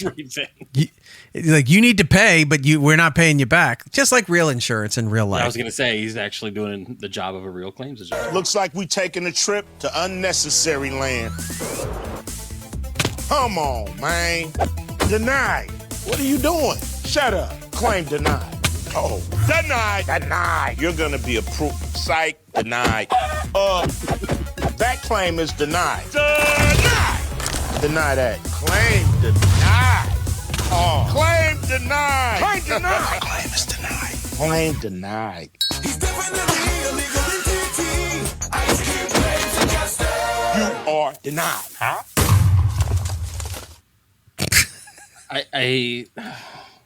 That's hilarious. What is this? I don't know, but he's coming out in concert at the end of this month. I may want to go.